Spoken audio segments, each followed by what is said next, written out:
We're not gonna go RNG full RNG manip for the early part, but it does help me manipulate a few things, so at least we'll have it into account. Okay. Actually, let me do it like this. Okay. Saito, you ready? I'm absolutely ready to explain everything. Okay. Everybody from Speed Gaming, are you guys ready? I'll take... So, I can't speak for the head honcho, but I think we're good. Okay. Then let's get started. So, welcome everybody to Lufia 2, Rise of the Sinistrals. Now, as I said, there is going to be quite a bit of RNG manipulation in the first part of the game, and this is going to be very notable, especially during some of the first boss fights that are coming up.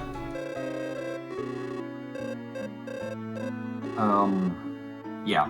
The hard part about this game is the RNG manipulation, basically, which is dependent on a lot of stuff. Like, every movement in the game counts. Is it an NPC movement? Is it a player movement?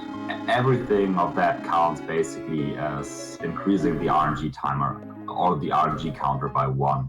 So if an NPC moves, that increases the counter by 1. So it's really important to keep the NPCs in towns on a set pattern, because they do not move when Maxim moves.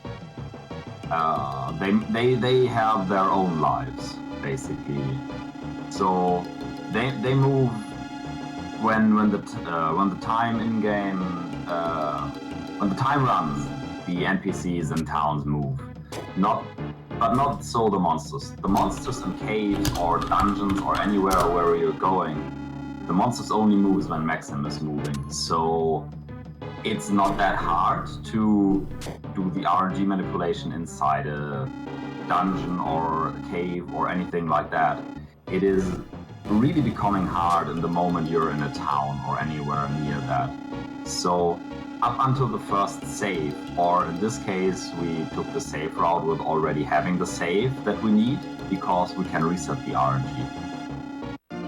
So basically, the first part what we see here, if you're doing it without the save state, which saves like 15 seconds if you're doing it without save, because you have some RNG encounters and you might get two monsters in one encounter, which is usually not the plan. But you have already the save, so you can mess up the movement, you can mess up the RNG, because the moment you open the save screen where you save the game is the moment where you reset the RNG. So whenever Crrool is opening here the actual saving menu, he will reset the RNG to the point of the save state. So luckily we already have the save. So yeah, the thing is with this run, there is a way to do it without the save, but if I would mess it up, it'd take me 4 hours to get the save back, roughly. That being said, that's not quite that marathon safe. So we figured, you know, if we're gonna go for this, we're gonna take a save in advance. It is a little bit slower. But not a lot. But yeah, the differences are minimal enough that we can make it work. Yeah, it's marathon safe. It's absolutely marathon safe version of doing it, with just losing like 10 seconds or something like that. Because there are some really hard movements and turns that you have to do, especially when you see Crrool now leaving the house after this mini cutscene here, which is an incredible funny cutscene if you play the game on your own. Because the moment he is doing a turn left and going over the bridge, the screen is actually still not 100% transferred to the actual town overworld, but he has to do the movement. If you take or try to focus on that now, and you will see that the actual screen is not on the town screen. It's still fading in from a black screen where he has to do the left turn. So That is like one of the hardest movement that you have to do in the early game. It's coming up now, by now. Yeah, I already had messed that up, so that would have been a reset point if this hadn't been retry mode, or if I hadn't had to save in advance. But yeah, I guess I should explain a little bit what's going on story-wise. So far, we've basically just went through the tutorial, and as we cross the bridge, we see some guy running towards us that some monster stole a key that leads, or that connects the two towns here. They locked the door and they stole it. You know, nobody's really capable of handling that, but we're very strong warriors, so we're gonna take out this monster. You'll see, it's a very hard boss fight. Really difficult. Yeah, but there's a reason why Crrool was opening the menu like every time he was on the overworld. Because if the encounters on the overworlds are random, but if he opens the screen, he has like 4 steps on the overworld that he can make where he absolutely will not get an encounter, and that helps quite a lot. Because encounters in this game are kinda terrifying, because luckily in here we are on retry, so they are not that terrifying, but there are still encounters like the purple moth and stuff like that that can really mess up or kill any runs. So yeah, this is the first boss of the game. This is the lizard man. 2 boomerangs and we take him out. This is, I mean, the first boss of the game is really nothing special. He's got 80 health, and every boomerang does anywhere between 44 and 48 damage, so in 2 turns, no problem. After that, we get the key, but we're starting to wonder, you know, why the hell would monsters start attacking humans? That's when this mysterious lady comes walking in, asking us whether we want to know the answer. She's supposedly a fortune teller, and she tells us that the red ball that appeared a few days ago, that is the cause of all the trouble that's been going around. It also tells us that it's our job to stop this evil power, and that we have the power to you know, prevent the destruction of the world and all that, basically. She's gonna tell us our name, and she tells us, you know, if we go, we'll probably meet again. And we're gonna just leave it at that. We're gonna escape out of this place. We don't care. And we're gonna move over to the next town, because I'm starting to get kinda curious at this point. Again, yeah, much like before, I'll flash on the map, just for preventing encounters. This is also gonna be the first boss that's coming up kind of soon, that we're actually gonna be using RNG manip for. yeah, coming up is the most important part. Why we actually do an RNG manipulation. It is the Catfish. The Catfish itself is not that hard of a boss. He has quite a lot of health. But the rest is actually, beside the almost instant kill move, which is called Flash, not horrible, but he can drop an item, which is called the Catfish Jewel, which will help us in the upcoming boss fight a lot, because it deals so much single target damage that is really great. It basically allows us to make otherwise like 10 to 12 turn boss fight to a 5-turn boss fight. So the whole RNG manipulation that we are using is actually just to get the Catfish Jewel, to be able to manipulate the upcoming bosses and get enough money, because the Catfish Jewel also is worth quite a lot of money for the early game of the park. Yeah, so the story goes, as soon as we have entered the town, some massive earthquake strikes, and it turns out that the town has been having that a lot lately. So we're gonna do our best to get rid of that, and it turns out some giant catfish is the cause of all those earthquakes.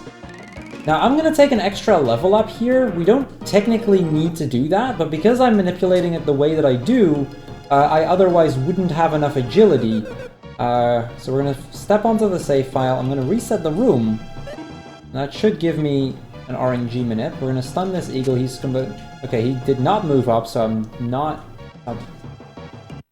That's one of the cues where I know whether I'm on the manip or not. If he would have moved up, I knew I was on the correct manipulation.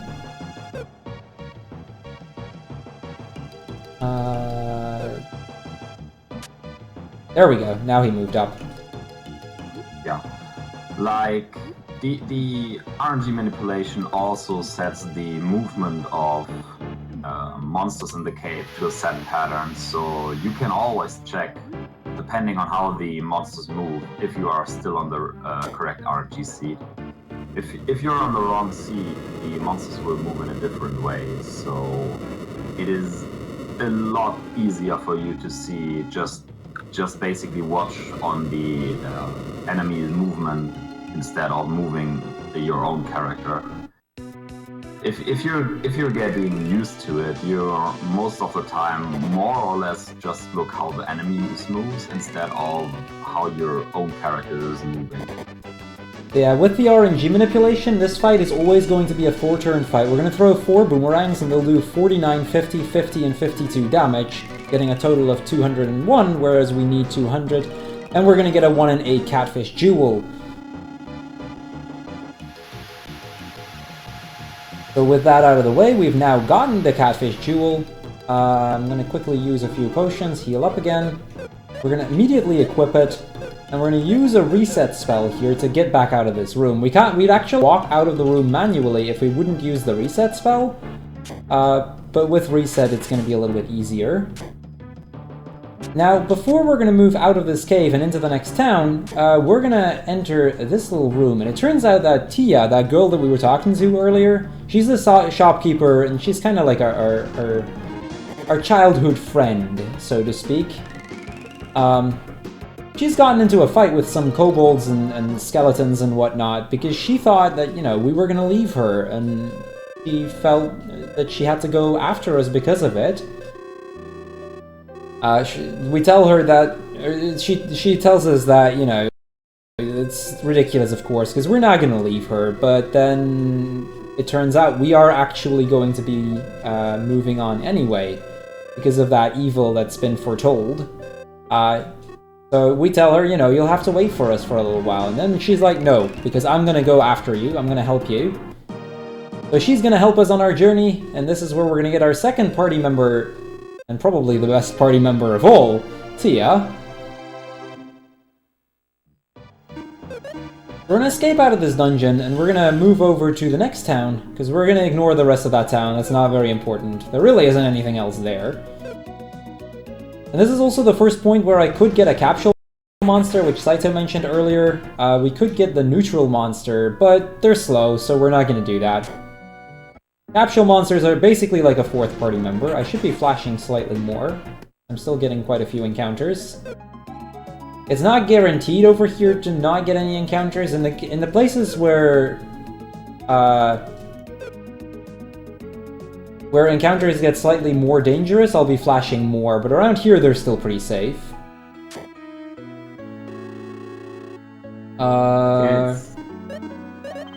It's starting to get dangerous after the next city we will went in. There is like one encounter that is faster than you, but it is a really, really rare encounter. It's like 1 in 64 or something like that. But it is really also not that terrifying. But for the dungeon after that, there is when the monsters really turn up. I mean, the hardest part is not the damage they're doing. It's more or less because you will run on a low life if you're doing it on the actual fastest way possible, but due to the fact that it's a marathon, we will take some marathon safety, so we will not run with like 3 hit points left on some characters if it's not needed for an actual manipulation. Yeah, exactly. So we're getting into Elun's castle here, and as soon as we get in, there's about to be a coronation ceremony, but some soldiers walk in and tell us, you know, the crown, it's a fake, and they've called in an expert to let them check the crown so that they can be sure. And then one of the soldiers walks up to them being like, what's up with that uniform? That's kind of odd. And it turns out the two are thieves. So they throw a bomb, get hit by the bomb, run around the room kind of dizzy-like for a while, still manage to regain their consciousness, actually pick up the crown and go out. Now, I kind of forgot to buy some escape, so I should probably do that real quick. A very minor time loss here, but if I forget to do that now, then it would be a bigger problem. Anyway, so they walk out of the room, forget the crown, still go back in, pick up the crown again, and still manage to get out somehow, and the king is like, guards, what the hell are you doing? Go after them. So, yeah, the good guys that we are, we're gonna chase after these thieves, and we're gonna get the crown back. Now, here in the corridor, it turns out some guy... I mean, the thieves definitely passed here, and they threw a bomb, but before they threw it, it exploded, and somehow he passed out because of the fragments from it. Whereas the thieves, they just kept moving, because, well, they're somehow alive still, even though they just got hit by 2 bombs. Now, when it comes to RNG manipulation, this dungeon is probably the hardest if you fully manipulate. Back before the save manipulation was discovered, this was one of the dungeons that was entirely manipulated, and one misstep in here would completely throw off the manipulation.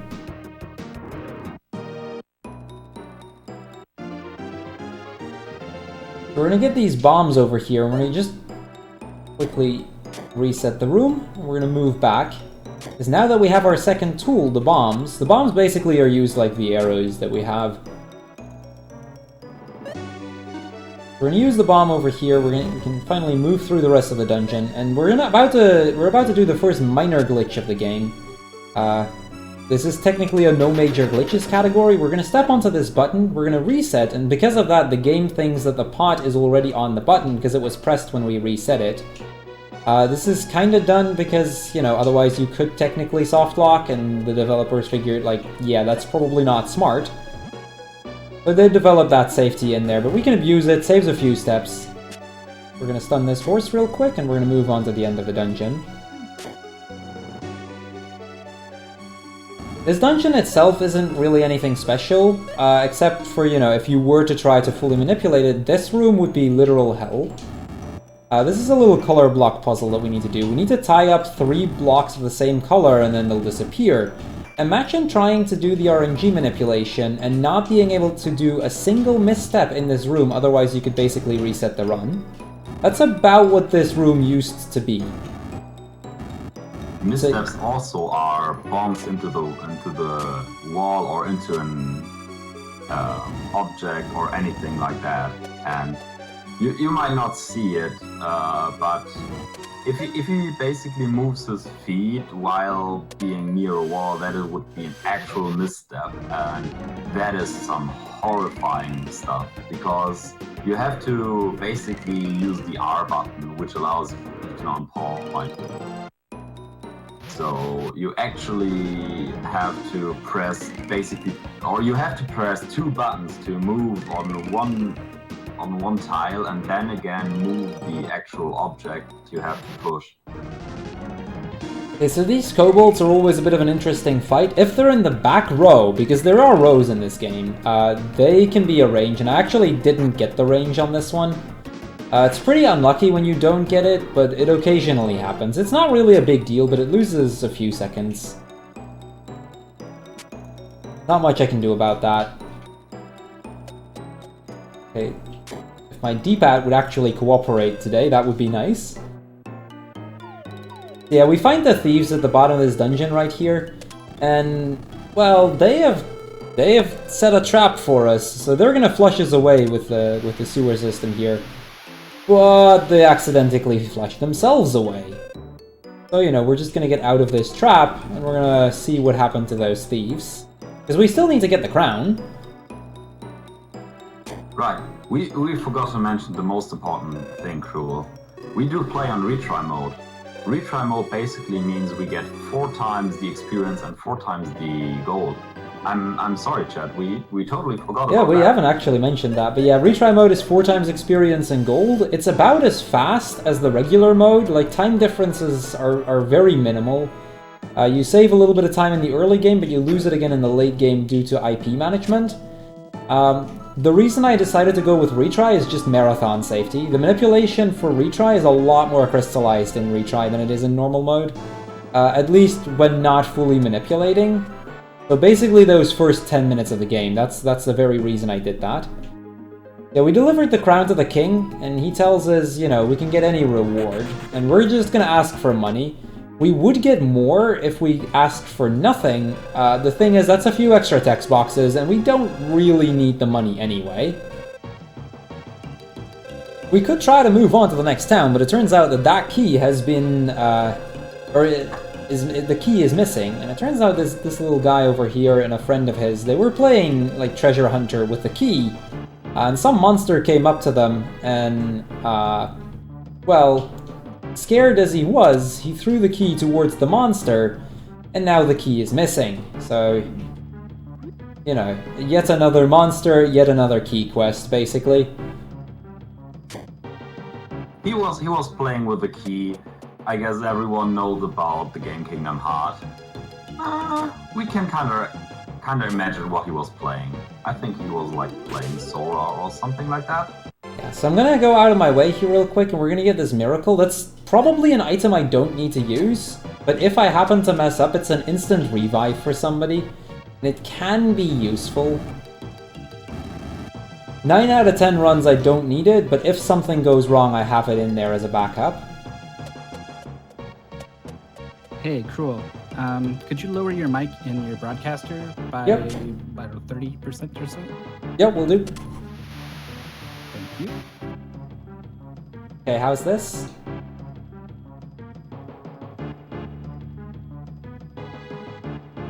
I'm playing this on an actual SNES right now. Yeah, I'm gonna focus a little bit on the movement here, because there are a few slightly tricky bits of movement.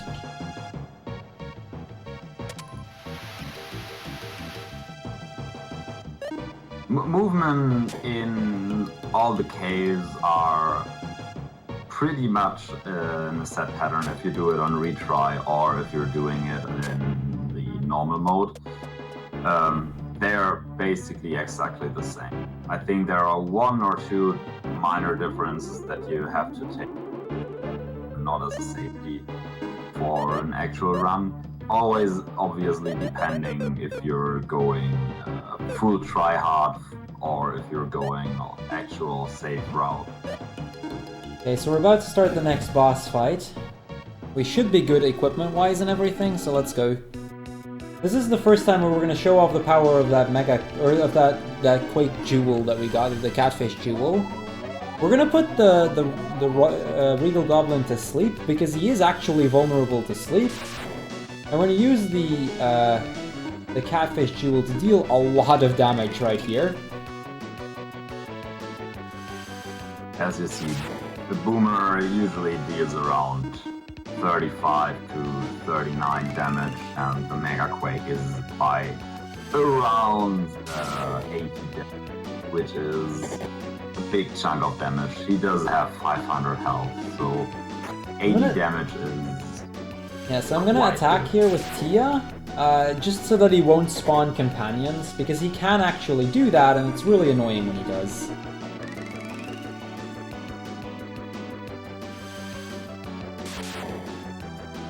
And there we go. Sometimes when you get really bad rolls that the Regal Goblin would actually survive the last Mega Quake. It is really rare, but it can happen. But the manipulation is so good that you just do another Mega Quake and another Boomer, and nothing bad will happen. You will just take a little bit more damage. Yeah, that blue chest over there, that actually had the key that was missing. Another runner of this game, Voltus, he actually at some point forgot to pick up the key, and, well, he just kept moving, and it turned out that the key was not the trigger, but rather the boss's. So, we're just gonna skip the key, and we're just gonna move on.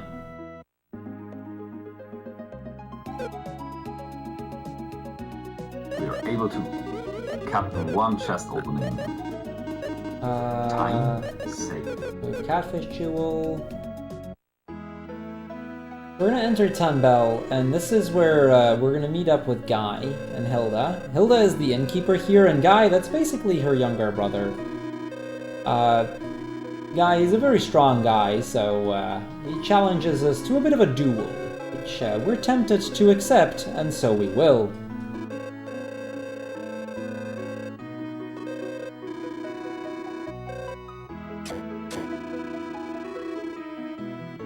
In here there is some shopping, and actually the first time where we buy magic, because in this game you buy a magic spell and the person you buy it for will learn it for the rest of the game. That is basically how magic works. There is no cap on how much spells the person can learn. As long as you do have the money to afford the spells, you can buy the spells and use it for the rest of the game. Most of the spells are dealing more damage than an actual attack because of the level we are in. And also because we not always get the strongest weapon. We get the weapon with an elemental efficiency. Not efficiency. I forgot the word. Great. Because we get the weapon with the elemental damage, so we can exploit the weakness of actual boss monsters and smaller monsters. So if they're weak to fire, we will equip as much fire weapons as we can, which we will actually see later, like 10 minutes later in the run, we will pick up the first actual elemental weapon. Yeah, this is another really tough boss. We just bought some big boomers, and this is basically Camus. He warps into town being all like, I want to fight the strongest guy. So he sends his companions and we just kill it in one turn. Easy every time. Really strong companions. Really glad to have them in the gang, I would assume. Yeah, the reason we sold that Catfish jewel, by the way, 20,000 gold is a lot of money at this point in the game. Basically, because of being able to sell that, we can buy about 40 big boomers rather than buying about 7 of them. That just makes it a lot easier for the next part of the game, because the Catfish jewel doesn't really do much for us anymore. We're going to be switching to big boomers a lot for the next few fights. Yeah, it turned out that as soon as Camus left, he actually kidnapped Guy's sister. Now, we're not a particularly big fan of that, so we're gonna rescue Guy's sister real quick. This is another dungeon with really tight movement, and there is a bit of a really cool trick coming up somewhat soon. I hope I can actually pull it off. It's a frame-perfect trick. It saves literally like 6 frames or something, but it's really cool to show off.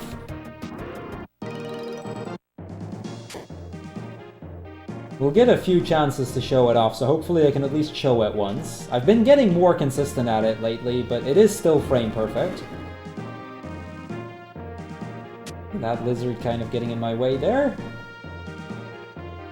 And again, we're going to set up an RNG manipulation pretty soon that we're going to use in order to do Camus, and that's going to be a really clutch fight, even with the manipulation, because we'll have the manipulation work out in such a way that we barely survive the fight. But we do survive it. Did Guy level up? I think so. I'll take an extra fight. You got a 4 encounter fight, so you should go level up. Okay. I always have the miracle as a backup, but I'd rather not need to use it. I'll take an extra fight if the crab is on the way.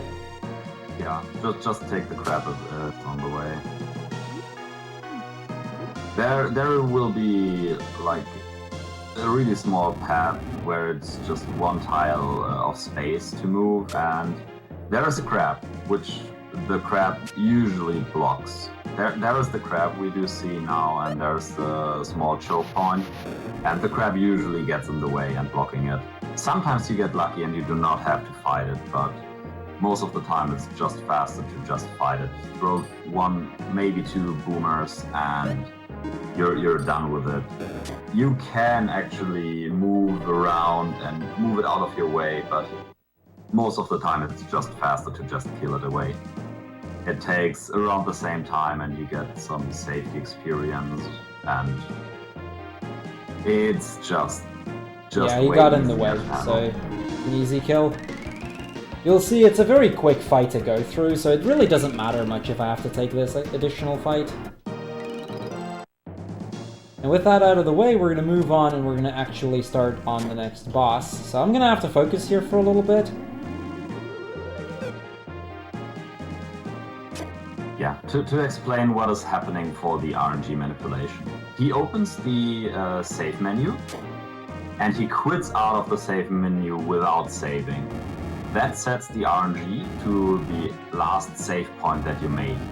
So after that, you basically are back on a set RNG seed.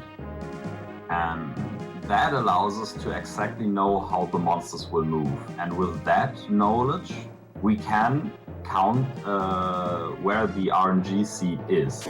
So as long as he moves the exact right way every time, he will always get the exact same boss encounter. So he basically opens the menu, walks the set pattern, uses the exact same attacks on the boss, and he will exactly know what the outcome of the boss is. Okay, let's which see if we got is it. here guys surviving on the edge, basically. You'll see. This fight will keep you at the edge of your seat, I can guarantee it. Big Boomer... Thunder Blast... Flash... we'll get the jute helmet the second way through, by the way. We do actually get the jute helmet, but because of the manipulation, we can't get it right now.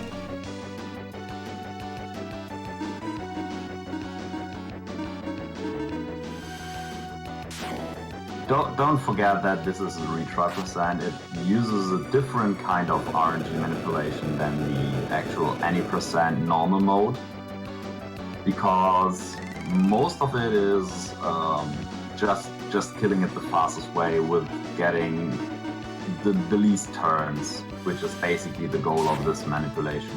Because we do have enough money, we do have enough experience, we just need to survive the fights and kill the boss. Yeah, you can see right there, Guy surviving on 6 health right now. Everybody is ridiculously low, but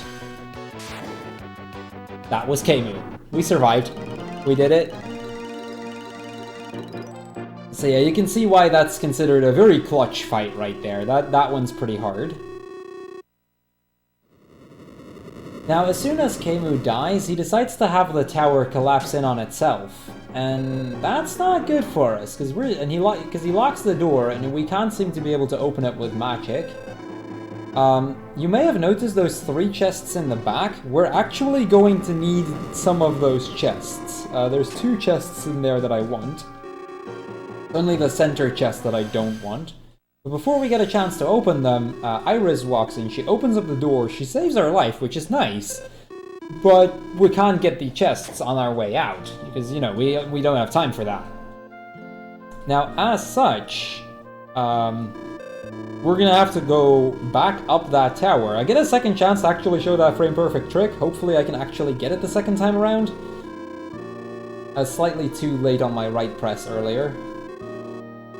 But yeah, basically, so Hilda gets sick because of all of the stuff that's happened, and Guy, he kinda seems to want to join us, but also not. He's kinda tied down here, but his girlfriend is like, yeah, you wanna go, right? Yeah, feel free to go with them. So Guy, he's going to join our party, and we're gonna move on to the next town to save the world. Easy as that. A stranger comes into a cave, tells you you have to go on a magical journey to save the world, and I mean, sure, why not? Going on a journey, save the world, travel around the world. Sounds like a good plan. Yeah, Guy now joining our party. We're gonna do a bit of healing. We're not actually going to heal to full. Specifically, Guy needs to not be at full health. If he is at full health, that's gonna mess up the manipulation for the next boss, the Tarantula.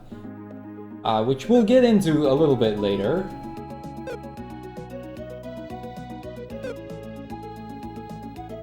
We're just gonna save Flash our way back to the tower, and then we're gonna climb it again. For the next fight, which do not want to spoil what it is, there are two different kinds of manipulations. There is a 3-turn manipulation that needs you to climb this tower here again, and there is a 10-turn manipulation which actually allows you to skip climbing this tower. Which both of the manipulations do have a reason to be used. They take around the same time. The climbing the tower actually is a little bit faster, so you can save around half a minute by climbing this tower again. As weird as it sounds, because you get an actually really good weapon. Now, the weapon we'll find at the top of this tower is very useful for several bosses coming up. And for a full game run, it's not viable to not get that weapon right there. Mainly because of all the other stuff which we also need over the course of the run. For example, the jute helmet, which will actually help with some bosses near the end as well. Okay, got the frame perfect trick, got it second try, so I actually lost time on it, but we got the frame perfect trick. Basically, by hitting that switch and at the same frame starting to move to the right, you can press the switch and immediately start moving right one step already as the cutscene plays. It saves like 6 frames at most, but it's really cool. I just love doing that. And it looks really good, because you get the feeling of saving a whole tile of movement. Yeah, it definitely saves a lot. Do not underestimate the 6 frames that we saved there. Definitely one of the feels good man movements. I think every speedrunner knows that.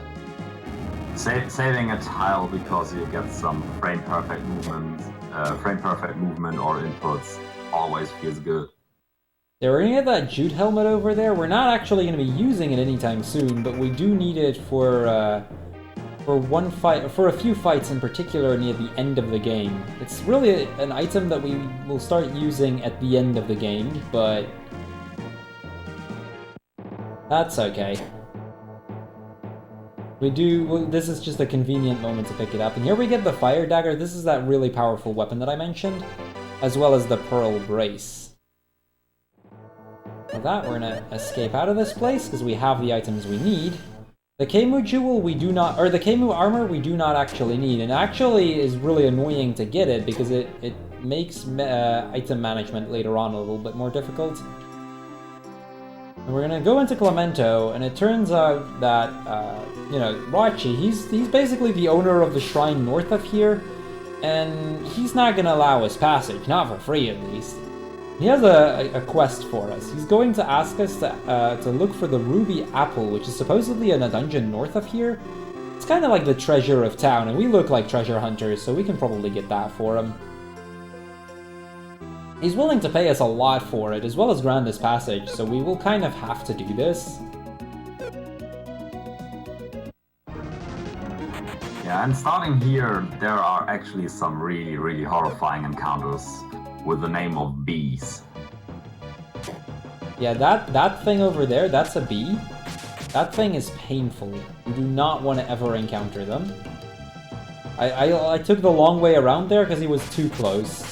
And I think, like, hitting that is a major issue, both for the RNG manipulation and just for general time management. Like, it loses so much time just to hit that one boss, or the one encounter. Because the bees outspeed every single party member, and because of that, they're just really annoying. Like, the bat is kind of, that I hit is kind of annoying as well. But the bats are still slower than my party members, so it's not really a big deal. Yeah, we find this skeleton over here. We're just gonna stun him, and completely go past him, get the key, and now we can actually start moving on to the boss.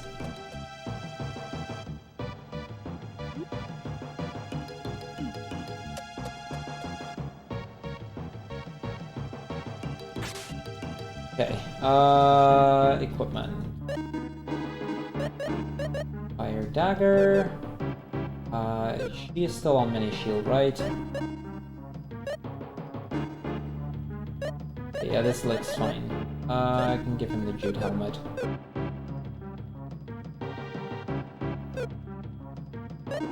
little shout out here to Shadow Killer, who's he's one of the famous ancient cave runners who found this manipulation. He did a really, really good job finding this. Hold on, I need to make sure that I'm doing the correct movement here.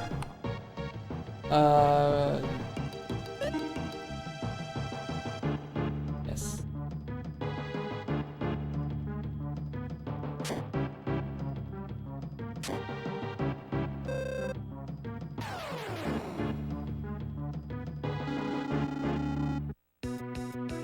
Yeah, it's really, Hold on. This is one of those manipulations that I really need to not mess up, so I'm gonna double check my notes that I'm doing this correctly. Fire dagger, attack, battleless guy. Like, messing up this boss particularly just loses a lot of time. Wait, Tia isn't supposed to get poisoned, is she? no, she's not. That's fine. That just means I'll need to use safety strats then. And we'll go non-manip strats. I think it is because you reset a second time. Yeah, it might be. There is some values that we're not completely sure of how they work, and it tends to sometimes mess things up a little bit. We can just do the fight without the manipulation. It's not a major problem. A bit of a time loss, of course, because with the manipulation, this is a 3-turn fight. Without the manipulation, this fight can take a while, but I'd rather play it safe and make sure that I actually get it. This is considered one of the hardest bosses of the game, easily. In the speedrun, this is the hardest boss. Yeah, without manip, this is the hardest boss in the game. Like, both in a speedrun and casually, it's even then one of the hardest. But we can break through this. We can get him. Oh, there's the first time we actually see why this boss is so hard. He can paralyze you.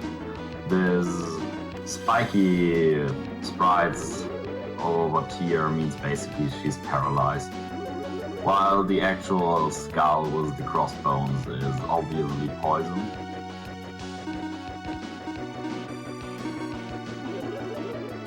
So yeah, we basically take a safer route here, because if something went wrong here, it is like the most terrifying moments in a whole run. Yeah, this is not the fight you want to mess up at any given moment.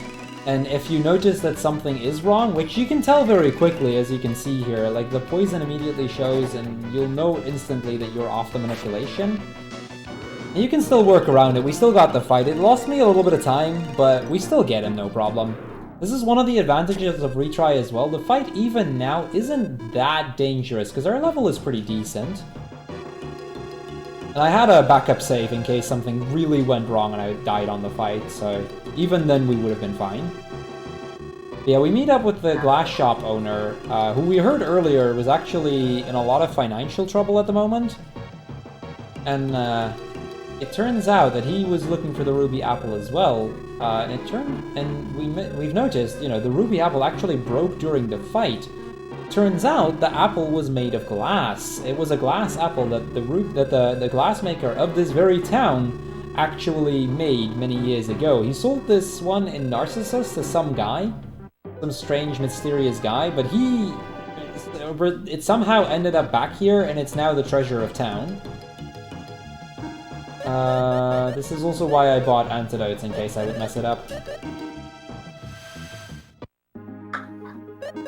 Let me restore my health real quick. We're gonna warp back to Clemento and back into town, and we're gonna give the second ruby apple that the glass shop owner had also made at the time. We're gonna give that to Rachi, because technically we did find the quote-unquote ruby apple, and technically we did find it in that dungeon. We find the so-called ruby apple in the dungeon. Nothing wrong there, I would guess. So, it counts. There is no catfish somewhere below that where it shakes and it falls down, right? Come again?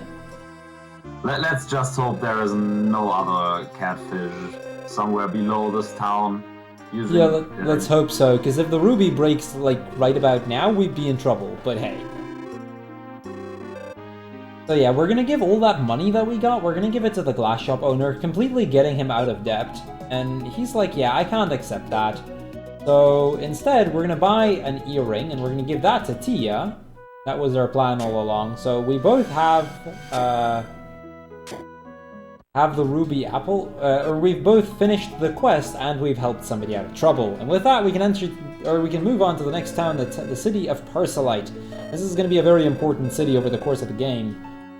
And right as we enter, we see these two boys. They're throwing a fake snake, basically just a rope, for this girl, and she starts crying. And then Selen, who's a really powerful warrior, becomes walking up to her, being like, "You shouldn't cry so easily."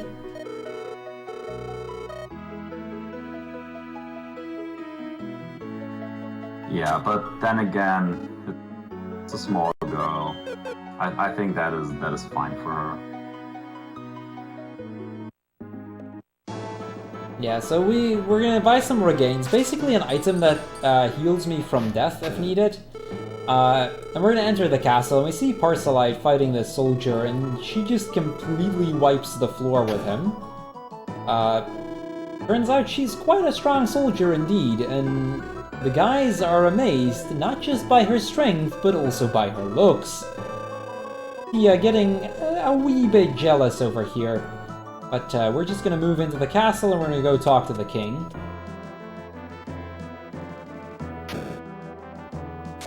And then there is the biggest question of the whole game. Now that we know Selen, who is the actual best waifu in the game? There is like in the Lufia community, there is like it's basically three corners, like Tia best waifu, Selen best waifu, and then obviously the best waifu in the game, Lufia. Yeah, but we're gonna meet Lufia later, so let's keep the war for what it is. But obviously Tia is the best. Just have to spoil the answer for everyone who's the actual best waifu. So yeah, the king, we're gonna talk to the king, and it turns out he had already heard of us for us retrieving the crown from that whatever his name is, that the Yaloon's king from the thieves. And well, I mean, we're gonna get the crown, or because we did that, the messenger already told us that he was kind of hoping that we would be coming over. And he's got a quest for us. He's gonna ask us to retrieve the treasure sword from the treasure sword shrine. Is this some legendary sword that he wants to have? He's gonna send Selen with us to help us, and well, we're gonna accept his quest, and we're gonna look for the treasure sword right here in the treasure sword shrine. We're also gonna get a few items along the way, because there is some pretty good stuff in here. Like an undead ring, which is, if you ever want to do Gatus percent, like the most important item. Yeah, undead ring is going to be a very useful item later on. I made a slight movement mistake, but that's fine. There we go, we're going to get this cold rapier over here. Very useful weapon for the next part of the game.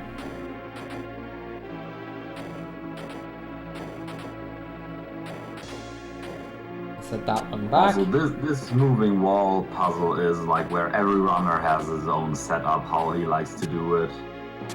And yeah, basically all of them are exactly the same time, or takes exactly the same time. Like all the different setups are within seconds of each other, so different runners take different approaches to that puzzle, and it's very easy to mess it up. This is a bit of a harder room.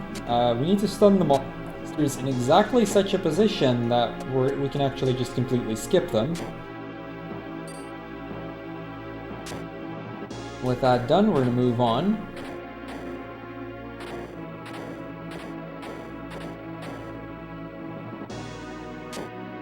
There's one hidden item in this room that we actually do need to get. That wood golem right there, the reason I keep moving there is if he's on the time exactly below the tile where the wall disappears, you actually skip the fight. So the chances are the exact same that you fight him, but you don't have to wait for it. So very useful fight, or a very useful bit to skip right there. We're gonna do a quick bit of inventory management. Undead ring. Tia gets the mind ring and the pearl brace. Gets the mini shield. There we go.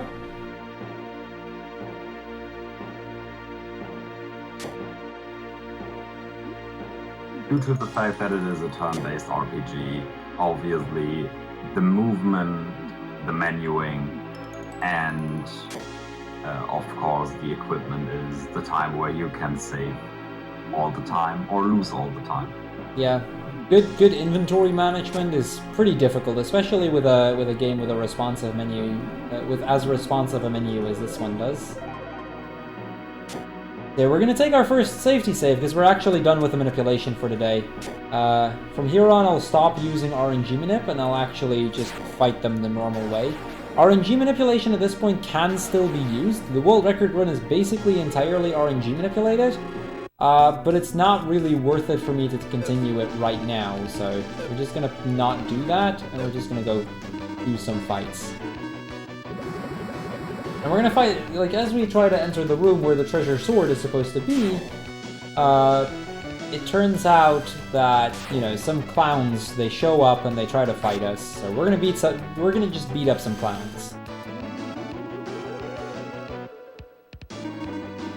And for everyone interested in the run, the clowns are actually the hardest boss to manipulate because you get 4 different encounters with 4 different values where every experience point that you got in the whole run before that does change the RNG. So if you get 1 more encounter than you usually would have gotten, or killed 1 more enemy than you usually would have killed, that does change the RNG, because if you get a level up where you should not get a level up, that also changes the RNG.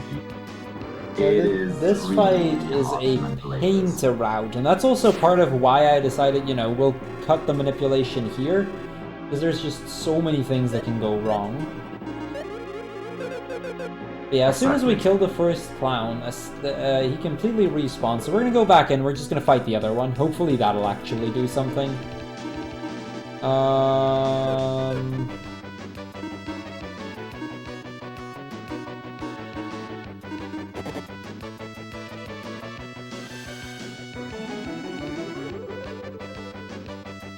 Yeah, and the clowns are actually that nice to basically tell off with the color they're wearing what element would be effective against them. For the blue one it's water and ice, and for the red one is basically lightning and fire. So using these elements against them will deal a good chunk of more damage. And the blue clown actually is the only clown that is able to kill one of your party members, because he does have a fireball attack which deals, at least for the girls, more than half of the hit points, and he will not be able to heal enough. So if he hits the girls or Maxim is on the edge with the fireball, they are able to die. That's one of the reasons why Crrool just picked up earlier the safety miracle. Yep. So now that I've also killed the blue clown, we're gonna just try to go back in and fight them again, but that seems like a bad idea. And then Selen suggests that they might be 2 halves of the same monster, but you know, they look identical and everything. It doesn't seem like too much of a stretch. So we're gonna refight them again, but this time we're only going to be using half of our party. I took a bit of a risk with the last fight in that I used a Glacial Blast already, with the hopes that I would be able to get enough IP due to, for example, a fireball on Maxim, that I would still be able to manage. So hopefully we'll actually get that. These bolts are nice and all, but it's not really what I need. Usually you would love to have a fireball on Maxim and then basically passing a turn or using Bolt again to maximize the IP you got on Maxim, but playing this the risky way is high risk, low reward. You save like one turn, maybe two, but... it saves, because of the way that we set it up, it saves a little bit. It's still quite high risk, and it doesn't really have a big reward, but it can end up saving quite a bit. It's like the turns on this part are still kind of fast, so it doesn't really end up losing much at all. So at the end of the day, it's really just whatever strat you want to go for, if you want to play it slightly more risky, or if you're just going to take the safe strat. We got through the fight anyway, so we're going to move on to the second fight. We're actually going to do a bit of a weird strat right off the bat. I'm going to use a high potion on Selen, while Selen actually uses Battle Lust on Guy to increase my my attack points. I kind of need Guy to take a little bit of damage here, just because that's going to make one of the next fights a little bit easier. So for a few turns, I'll only strong on Selen until he gets really low on health.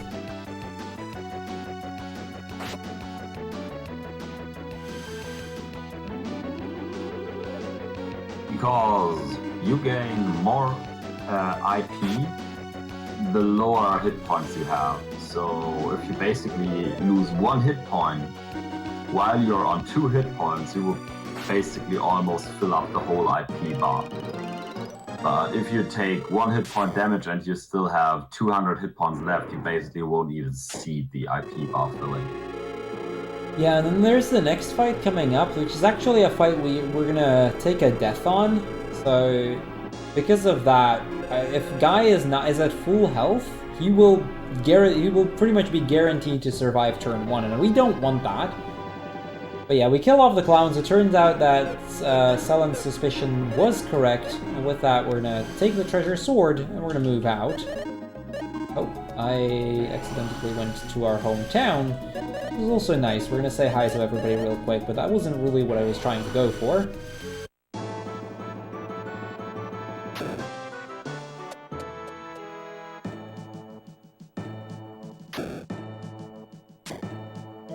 We're gonna give the treasure sword to the king, who's very grateful for our work, of course. There is a reward in the basement, but we're not actually gonna get it, and just as he tells us that, some messenger runs in, and it turns out that a single man has destroyed the entire neighboring city of Gordan. Now, we're not particularly fond of people destroying entire cities, so we're just gonna go over to that town, see what's actually going on, because this is something that we might actually need to work on. Selen suggests that, you know, she'll go there and she'll just take 3 soldiers with her in case that the man comes over to Parcelite. And then we suggest that instead we go over to see what's actually going on here.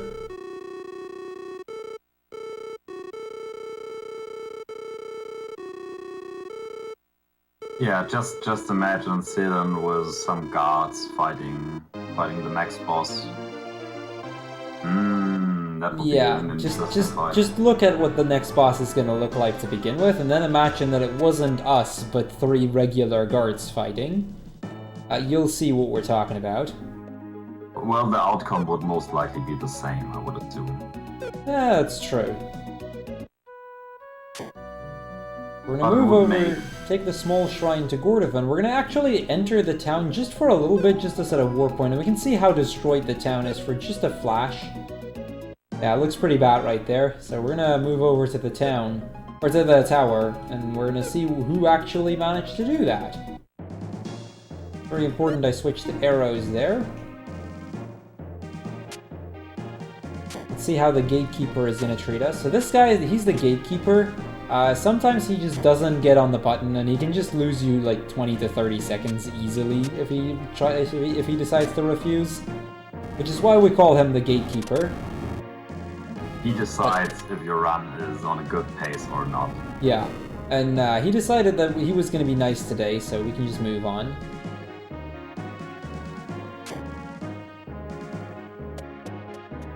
I can't even remember how much runs I've lost to him for Gatus percent.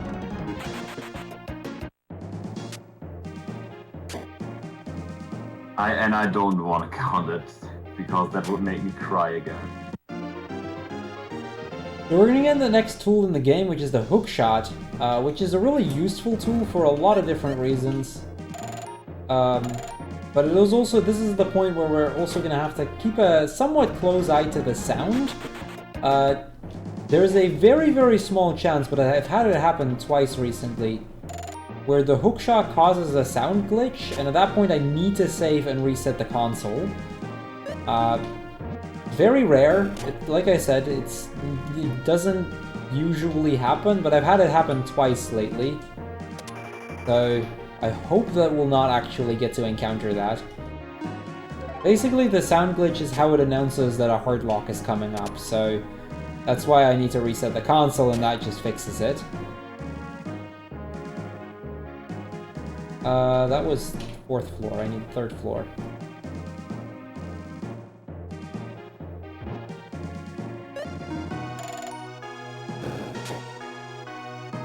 We're just gonna have to solve a few puzzles as we move to the top.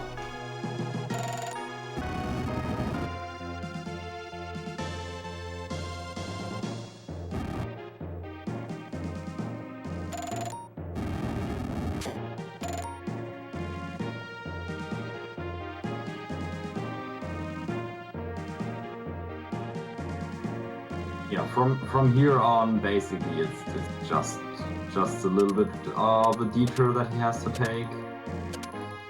Yeah, this puzzle, if you step onto the button, you'll see the order, but, you know, for speedrunners, we know the order by heart. Just imagine it would be random every time. Don't remember that. That would be so painful. Oh, yeah. Yeah, with the key, we're basically done here.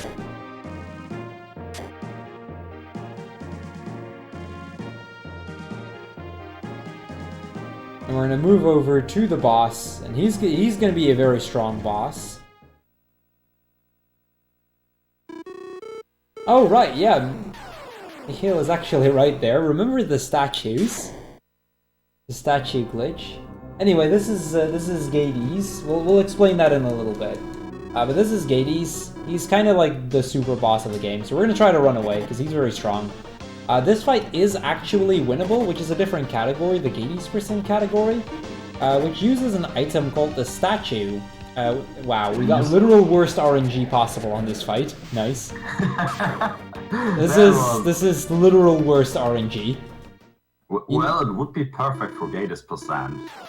For Gatus% maybe, but that's really bad for normal mode. It doesn't lose much, but it's just worst possible RNG. But yeah, there's a statue that you can buy in Loons, which is basically an item. They're really expensive, but they basically heal the entire party to full. However, at some point, Saito used one in the menu, and that completely hard-locked the game. That's what Mikhail was talking about earlier. Thought being a smart person. Huh, I do have spare statues. Why not use it to fully heal? Saving mana, saving menu management. And then it ended up hard-locking this game. But yeah, Iris just came walking in. She basically revived us, and she tells us that both Guy and Selen, they're also destined to fight. So it turns out that Guy and Selen were actually some of the people that she was talking about at the start of the game. You know, a little under an hour ago.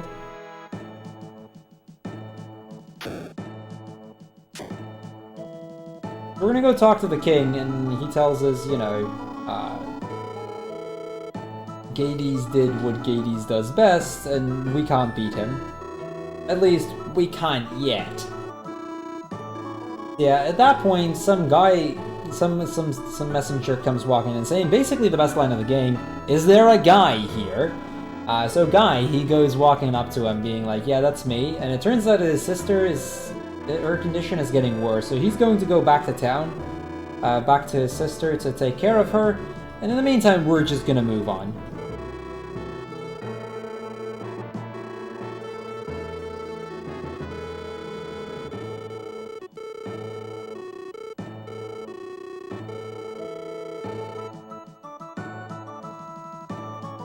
Well, now we're party One guy, two girls. Seems like a good traveling party. Right? Oh, definitely. Yeah, we're gonna warp back to Gordan. This is why we entered the town earlier. We're just gonna move through this tower. And starting this point, I'm gonna start flashing the save a little bit more, because there is actually a pretty bad encounter around here that just wastes a lot of time if we happen to get him. So I'll be flashing a little bit more to make sure that I actually avoid him as we move to this next town over here.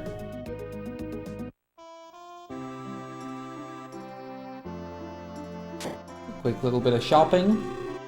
Okay, I have enough big boomers left. We're gonna get a few gladiuses, which is a holy elemental weapon, which is really nice because there's a lot of stuff that's weak to holy. We're gonna get fireball and we're gonna get trick. And with that, we're gonna move on into basically, I don't know. This next dungeon, it's kind of interesting, but it's also kind of like character development cave is how we like to refer to it. For a speedrun, there's not much going on. So this is the cave bridge. This guy, he's been trying to restore the bridge, but monsters have been attacking him, so he hasn't really gotten around to doing so.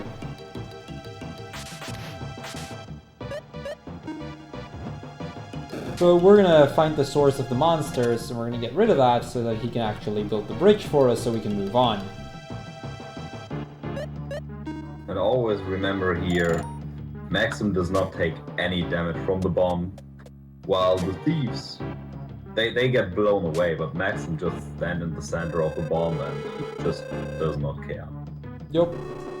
Yeah, we're gonna enter a dead end, and Tia starts walking around, and she finds a gap, and Maxim's like, oh god, we need to find stairs, like, real fast, so that we can help Tia. And Selen just jumps down and saves her. And so we're like, yeah, we shouldn't be so careless, and actually properly look for an exit, so Selen starts looking for an exit and also falls down. This time, however, Maxim immediately jumps after her, rather than what he did for Tia. Where he started looking for stairs or something. Everybody's okay, and well, we're gonna move on. That's about all of the character development that we're getting here.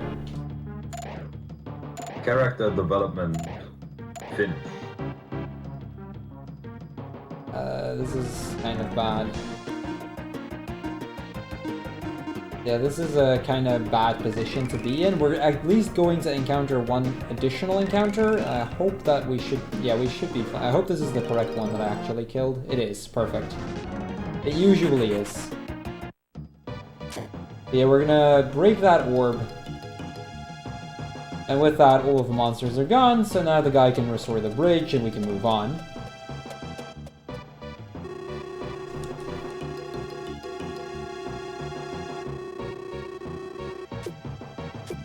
Now we see the world's fastest bridge builder. Yeah, he is a very, very fast builder of bridges. If you're gonna end up watching the Lufia 1 run in a week from now, you'll see this guy is a true speedrunner of bridge building. Anyway, we're gonna enter the city of Bound, or the Bound Kingdom, and as we enter, the town gets attacked. There's some monsters that are coming over. And with that, a very powerful guy named Decker, he decides to walk out. He's gonna fight Idora and all of his monsters, because they're pathetic. He doesn't seem particularly smart, but he looks pretty strong at least. Well, if you do max strength on a character, you most of the time would get Decker out of it. Yeah, basically. So with one blow, he kills basically every monster except for that little jelly over there. And with that, Idora, he's gonna move out. I mean, he's very impressed, of course. But that one tiny little red jelly is still left, so the prince, he walks out and he's like, I will take care of this jelly, and I will save my kingdom. So he does, because it's a very weak little monster, and it really isn't all that strong. And he's all like, hey, did you see that, Decker? Well, it's impressive, right? Well, that it is. But, Yeah, he's a bit of a weird guy. Let's just keep it at that. We're gonna talk over to Decker. He's quite impressed because we have a lady on each of our sides. He challenged us to a duel, but you know, we just finished like an hour worth of traveling, like an hour and 9 minutes. We're kind of tired, so we're not gonna do that.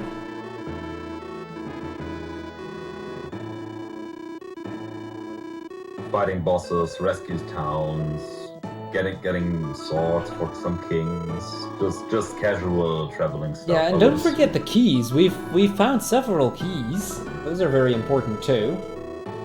Yeah, true. And then the key that we still did not get, but still able to open the key door for it. Yeah, that one too. Yeah, some messenger comes running in as we enter the throne room, telling the prince, Idora left into the North Labyrinth. So the prince and his assistant, they're gonna run off to save the day once more. But of course, Idora is very strong, so the king is gonna ask Decker to secretly follow the prince, so that, you know, Decker can save the day, but make it look like the prince did? Good guy, Decker.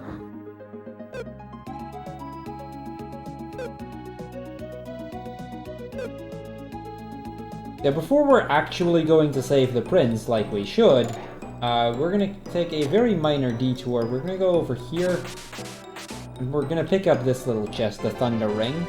Not very important yet, but it'll come up in one of the bosses, coming somewhat soon. And it's a very quick detour, it's nothing to worry about. Might be interesting later to have the Thunder Ring. Yeah, 2 slashes in that guy, in that room to get rid of the green guy. Move over here. You can see, like, this dungeon is really nothing special. We can do this, no problem. Here I have to kind of watch out to make sure I don't get hit by that lizard man. And we're about to do another minor glitch in this game. This saves a few seconds. We're gonna do a little bit of a puzzle here. Basically, our task is to light up every single one of them. We're gonna actually do that, but we're instantly going to unlight it again, and because of that we can just walk through the bridge as it's still rising. Bracelet and pearl brace. Wait, is if you ever full? find yourself as a boss of a cave, and you just want to know if you get power creep later in the game, just check the monsters later if they are just normal monsters. Because the lizard man that was once a boss encounter for us is now just a casual monster that we have to kill in the dungeon. Yeah, we meet up with Idora, and he decides to start spawning some monsters our way, because he's being mean like that. Well, I'm not particularly fond of mummies, so we're just gonna kill them off. Now, the fight with the mummies isn't all that dangerous, unless they start attacking the same guy, or the same character every turn, which is really annoying. Which they actually did, but... yeah, this is glitchless or no major glitches. There are a handful of really small glitches that we end up using over the course of the run. So even though the title technically says glitchless, it's more of a no major glitches kind of kind of run. Up until a few months ago, the official name was glitchless.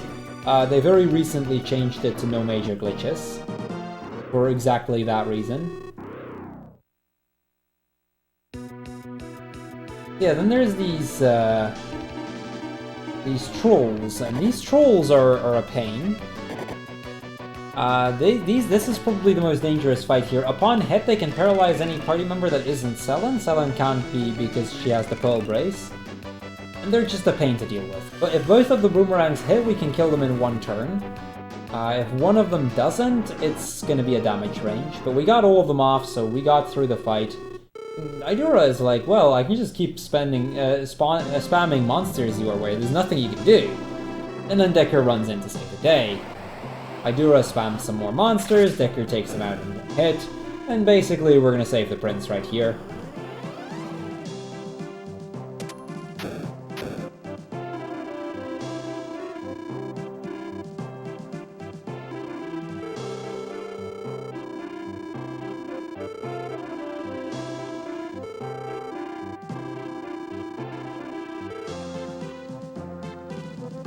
Decker walking out with the prince. The prince now actually knowing he might not be as strong as he thought he was. We're like, well, Decker might not be as bad as, or as dumb as we thought he would be. And then he comes by, walking back in, having forgotten what, or how to actually open the next door. You know, just Decker being Decker. I'm gonna remove her equipment real quick. This is a very important piece of equipment that I have to do. Gonna give her the Thunder Ring, and he's gonna get the Mind Ring, and we're gonna on there and escape out. That's a very important equipment menu. If I forget that, that's gonna be a problem.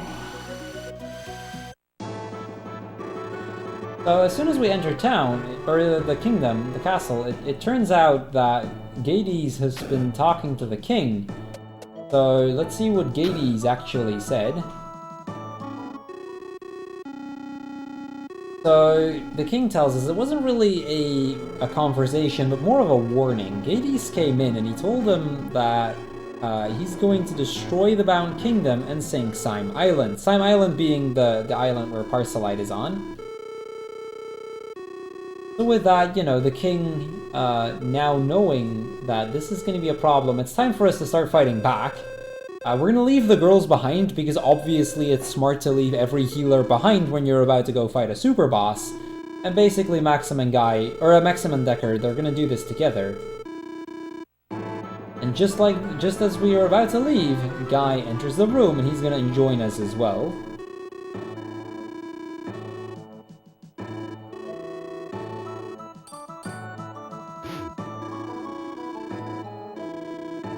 Yeah, and Decker has always wanted to test the strength of the party members he's going with, so Guy's the next target for him.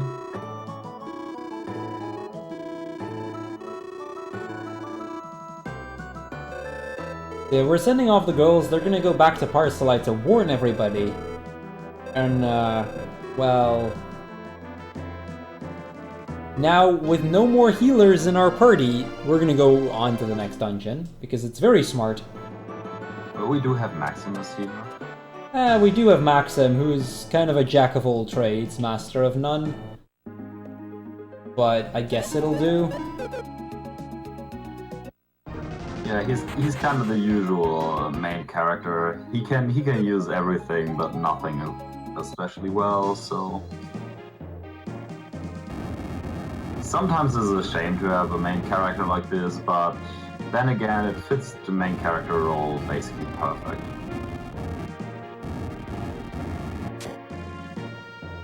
These rooms are kind of RNG because of that teleporting skeleton, or the teleporting thing you just saw. He can just randomly decide to teleport on top of me, and he's done so frequently, and that can waste a lot of time. Luckily he didn't. We're gonna fight some monsters here. We actually do need to kill these things. The next door doesn't open unless every monster in this room is defeated.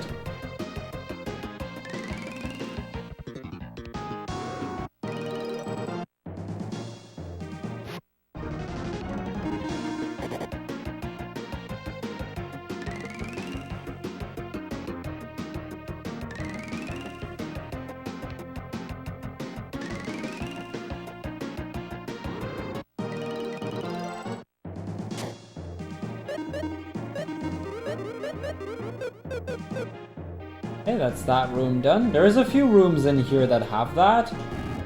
Now here we need to manipulate the pumpkin onto the button, which is between those pillars.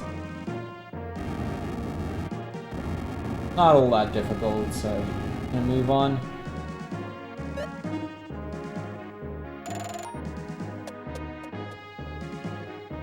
You're gonna have to focus on the movement a little bit, because this dungeon actually has a lot of really annoying encounters, and if you're not careful, you will hit most of them. This is one of those dungeons where you can easily lose minutes if you're not careful. One of the few dungeons that is so big and has so many different ways where you can move and waste time that it is actually really, really hard to commentate and also do everything perfectly, because here where we basically see a whole room with a ton of monsters and a lot of chests. He has to go in there, get one chest, basically without getting an encounter, which is already hard enough, and then reset out. And yeah, one misstep in here because of the bulls that you see or saw there anywhere. They move 2 tiles per movement if they're moving close towards you. Yeah, if they move in a vertical line, they move 2 tiles for each step of mine. And not to mention, the movement of some of those enemies was actually random. Like, the snail that was there was actually had random movement on top of that. So that room is just really, really difficult to do. We got through no problem, luckily, so...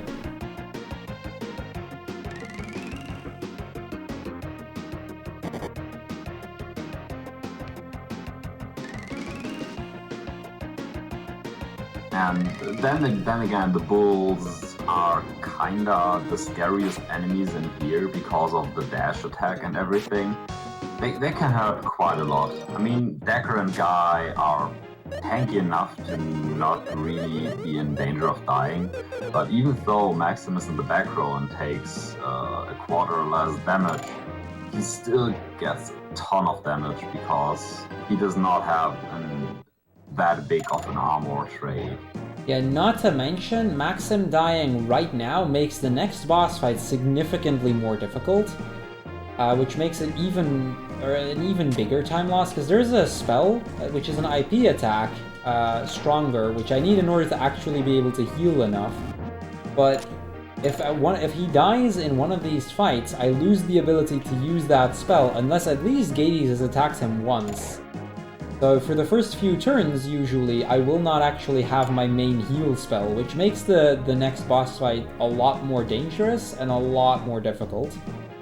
There are ways around it, like you can still win the fight, but it just loses a lot of time, so you really do not want to die here.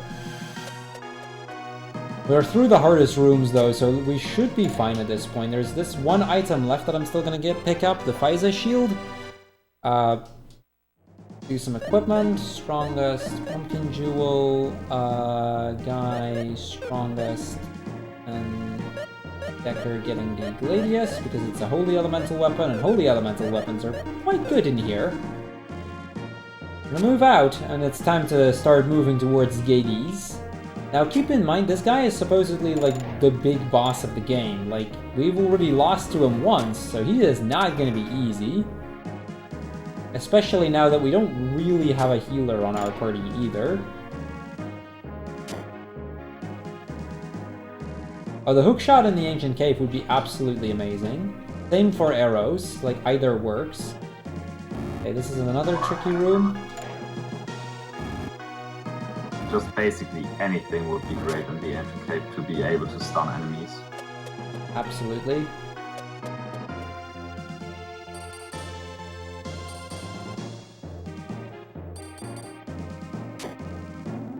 We're going to unlock the door here. We're going to quickly heal up. We're going to save. It looks like we actually managed to get through this dungeon correctly, so... It took it slow in some of the rooms, but it's looking good. And now we're going to come up on a bit of an RNG segment. This is the monster race. We need to pick which monster we think is going to win. Now, the right one is most likely to, but doesn't always actually win. It's pure RNG. And we can't actually manipulate it right now, so we just hope to go. We just pick the right one and hope to get lucky. This was pretty good RNG just now. It's basically one of the 3 big parts where you have, or where you're able to gamble in this game. It's this race, it's the mini casino in the Loons, and it's the big casino. Yeah. That are the 3 gambling parts in this game. Yeah, and 2 of those 3 gambling parts we're gonna skip, so that was the main gamble for the run. We're done with gambling for today, because, you know, gambling is bad and all that. So yeah, this is where we're gonna use the Mind Ring, which we picked up earlier, to use Stronger rather than Strong. And Stronger is a really useful spell. It heals a lot more than Strong would, and because of that I can actually deal damage. Now, you may notice I can actually deal quite a bit of damage still to Gates. The Gladiuses are super effective because of the holy element to them, so it's quite a useful weapon to have. Now, if I get enough, I can use a holy attack with Guy, but I can't do that with Decker, because I need to save up his IP as much as I can. If he gets full IP by one of the bosses later on, it actually helps me save a lot more time. Yeah, keep in mind, this is that boss that killed us earlier. He's quite big. Gates. First time playing through this game, I actually thought I had to also die on this encounter. I'd imagine, yeah, I've been there. I knew that I didn't have to die on him because of, well, having a strategy guide and having known that in advance, but yeah, this is the point, by the way, where I don't have enough magic for stronger, so I can only heal 2 of my characters rather than 3, and this is where it gets a little dangerous. Decker is looking really good on IP, though.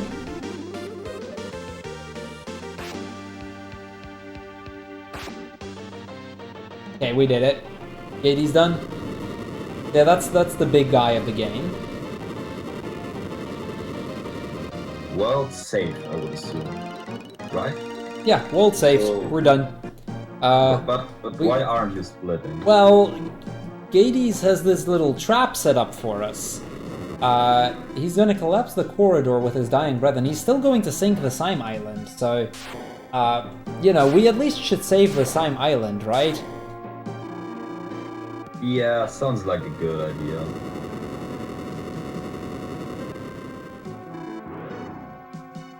Yeah, as that happens, it turns out that Tia, Tia and Selen, they actually came running back to the tower.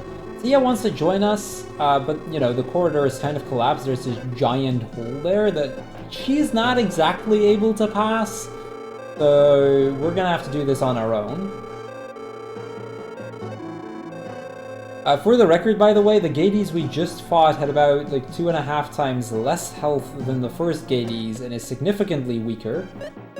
We will fight a Gates that's exactly as strong as the first one we fought, but that was not the one.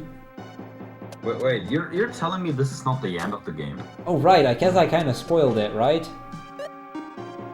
That is, like, weird. Yeah, that is weird. But...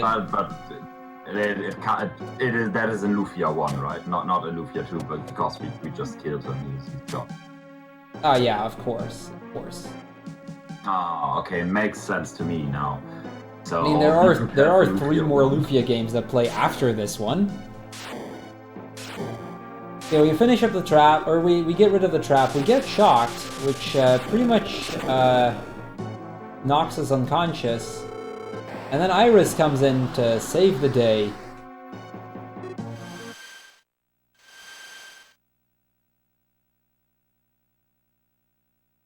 And she warps us back to Parcelite. And thus, happy times.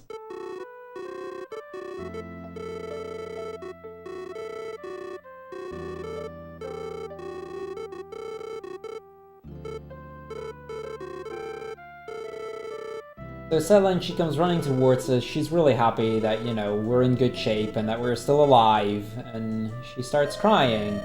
Lemmy comes towards her being like, but girls shouldn't cry that much, right? And then Tia, well, she's gonna take off. He can't bear to see this. Decker asks her if he's still in love with Maxim, which she is. But she can't stand the warrior Maxim, and that every time she sees him go off, she just gets too worried and she can't deal with that. She's still in love with Maxim, just not the warrior Maxim. So she's gonna go off and go home. She's not gonna... She also tells us the story of how they got related, and she tells us that when she was younger, she got teased a lot because her name, Tia, sounded a lot like Tear. So she got bullied over that, and Maxim told her not to cry, so she has not cried since. And, well, she was afraid that if she would talk to Maxim now, she might actually cry. And she's not ready yet. Now, not too long after, we're gonna get a wedding ceremony, because every great RPG has at least one wedding, right? And since it's peace again, and it's all good times, we're gonna get a wedding ceremony here.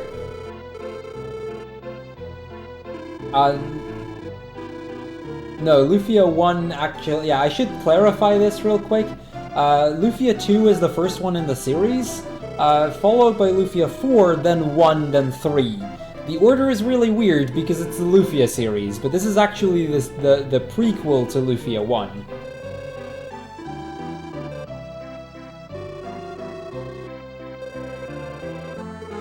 They're all amazing games, by the way. I can strongly recommend all of them.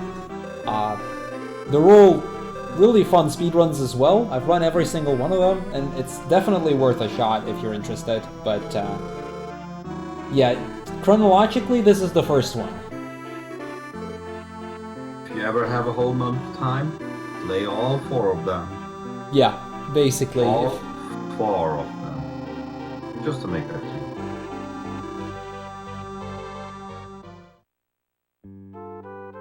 So yeah, with the wedding ceremony over, there were some monsters, they fought them, nothing too special. They were carrying their weapons under their clothes anyway. Also, this is gonna be like 4 minutes of cutscenes, so, you know, if you wanted to get a drink, now is a good time. I'll try to explain what's going on, but basically we're gonna get a cutscene for every single month that passes. Just a little bit of, you know, story development of the relationship between Maxim and Selen. You know, the day-to-day life, so we see, you know, Maxim coming home and Tio was making dinner, deep-fried jelly, which doesn't exactly sound edible. We're gonna get somewhere where we're gonna go to the beach, and supposedly Selen has a very small swimsuit, which is very tempting, apparently. That was totally PG-18 cool. Yep, yeah, very. Yeah, we're just gonna skip to autumn because that's not appropriate for this stream. Let's better skip that. Yeah. In the meantime, in autumn, this is actually a quick thing I want to note. That blue guard just above the soldier, he can actually be on exactly the same tile as where the soldier ends, and they end up on top of each other. That's pretty rare, but it happens sometimes. Yeah, basically a quick training montage there.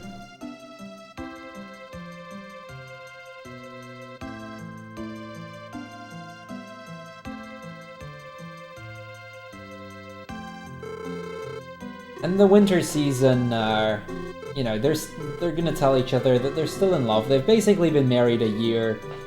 It's all good. And then not too long after, Selen gets a baby boy, Jaros. So all is good, you know, happy times. There's been peace for over a year. They've got a child. It's all looking good. Good times. Now it's been rather quiet as we get home. You still did not finish the split. Is there a reason for it? Oh yeah, Oh god, what is that? Yeah, it turns out that some random day, we hear some noise coming from upstairs, and it turns out Idora is back. And he is going to kidnap our baby boy Jaros. Now, we can't accept that. I mean, we're very strong and capable warriors. We can't accept somebody like him to kidnap our baby boy, right? So we're gonna go over to the North Lighthouse, and we're gonna defeat Idora so that we can get our baby back. Yeah, we have to rise him to be a strong warrior to protect the kingdoms. Even though it's peace, it's good to have a little bit of protection, right? Hold on, tough puzzle.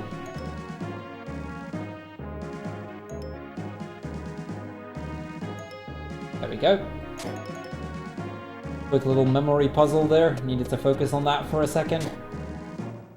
The answer to that memory puzzle is always the same, so it's, you know, it's basically just move a specific path and you'll always get the same result. Lucky for us speedrunners, otherwise we'll go. Yeah, if that was actually random, that could be a major reset point, because you can lose a lot of time to it if you don't know the route. But luckily the game creators were kind of nice to us.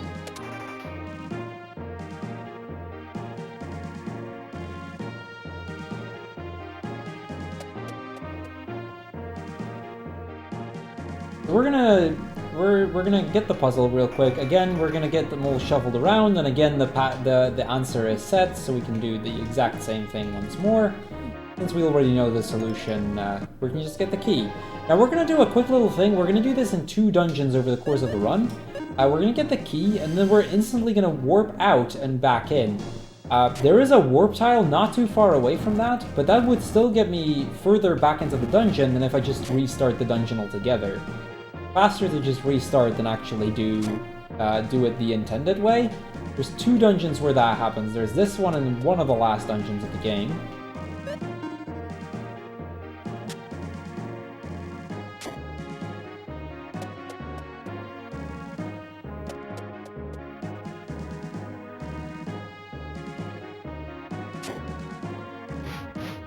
Yeah, that horse, need to quickly stun him, otherwise he can easily hit me.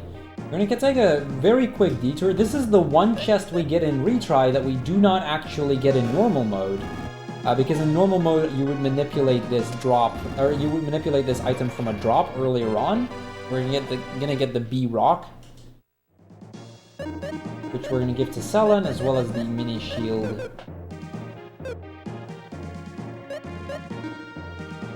Most of the manipulation that we use here for retry percent is actually coming from Gordan Gatus percent.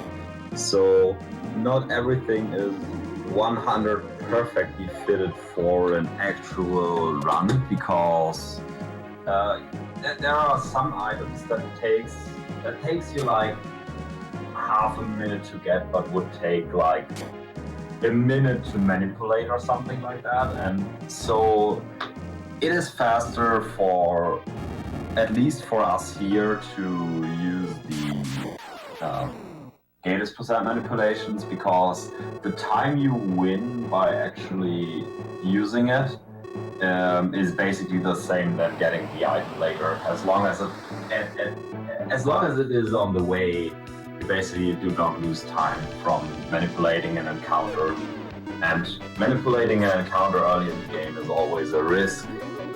It can go bad, and for marathon safety, of course, taking a chest is way easier than manipulating an encounter or something like that. So this is the first occasion where we're gonna see the very reason why we got the Thunder Ring. This guy, Idora, he can summon companions, and whenever he does, well, the companions are just going to be a pain. Except when we have enough IP on Selen, we could just one-shot them and keep attacking with Maxim. Worst outcome of the game of this fight is if he keeps summoning companions, which is basically what he's doing now, because there's nothing I can do. Okay, there we go. There's a different move. That's what I was waiting for. Now we have enough that I can actually do this fight. Yeah. If you wouldn't have not gotten the IP, it would be a little bit worse, but it's not. Yeah, you can, like every time he summons a companion early on, you basically just lose a turn. And yeah, that's it. You don't. It doesn't really matter much because we have more than enough MP to make it work. It's just kind of annoying, but it's really more than an annoyance than anything else.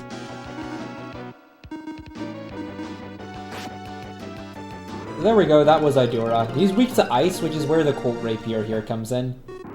So it makes it a very easy fight. Iris had saved Cheros so that he couldn't actually touch Cheros during the fight.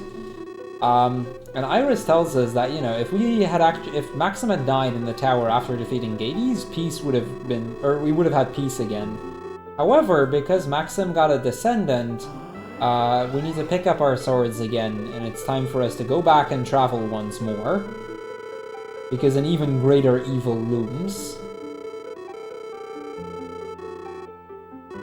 Wait, so basically there's Gatus 2.0 waiting for us? Yes. That's basically the story right now.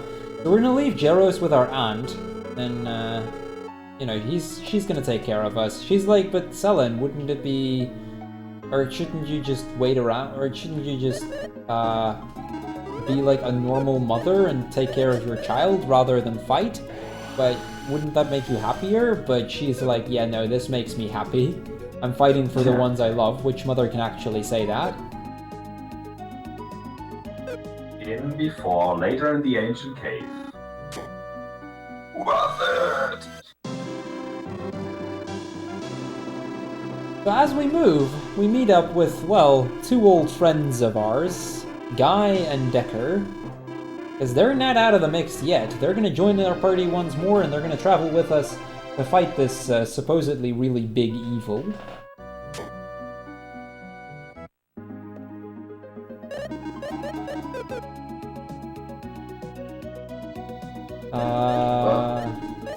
Oops. Wrong character. There we go. Also imagine what Selen and Maxim would say in an actual speedrun. Yeah, take care of him for like 2.5 hours. We will be right back. We're going to speedrun and save this world now.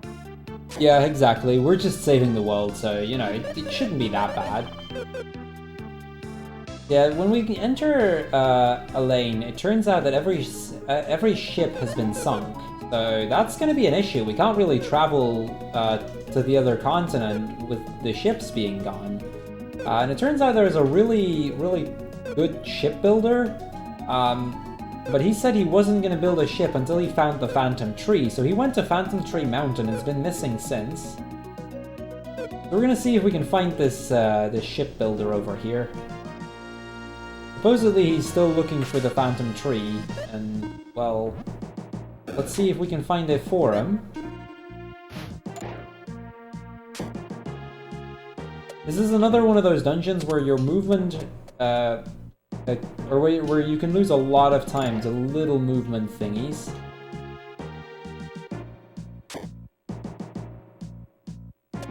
So, another place where I'm going to be kind of careful with my movement. Okay, that tree can do two things. He can either chase you right as you go towards him, or he starts chasing you after him, after you've passed him. Never something in between, so to speak.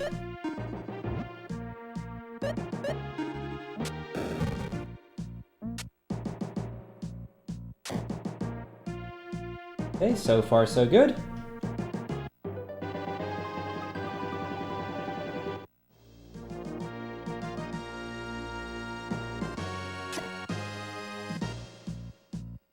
Okay, actually got good RNG on the monster movement there. Just need the bee to not start trolling me. Quick little puzzle over there. Okay, got good RNG there. That was pretty good.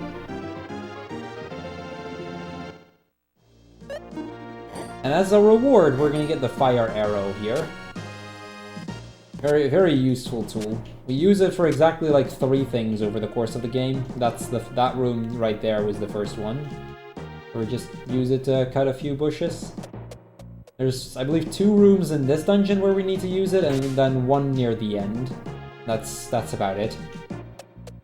Sounds about right, yes. Yeah, this is the second room, where we have to actually use the fire arrows. This is one of 2 rooms where we can't do it without. Another little puzzle coming up, and another little bit of really tight movement. If you fall down here, it loses a lot of time, because you enter a room with a lot of monsters in there, and making your way out of that is just a pain.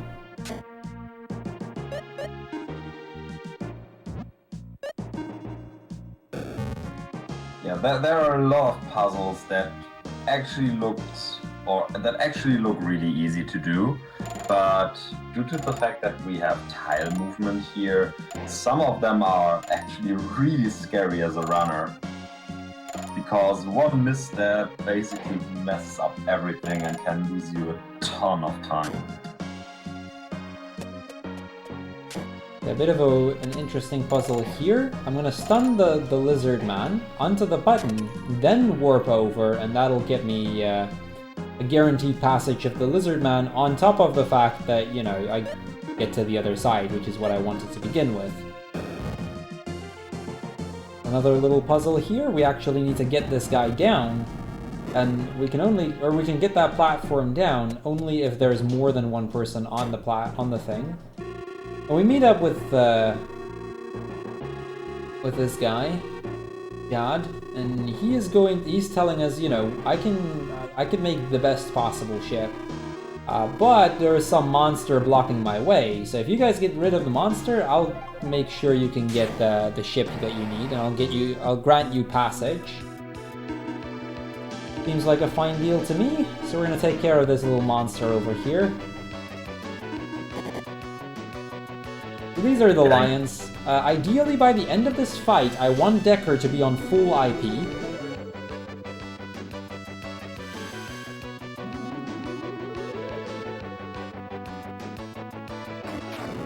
They're also weak to ice, which is why we bought those ice balls earlier, and I can just spam the ice balls while I heal with my other characters. I can start attacking with 3 characters as long as the first one is dead. Okay, there is Decker on full IP, perfect. Guy is really low though, that's going to be an issue.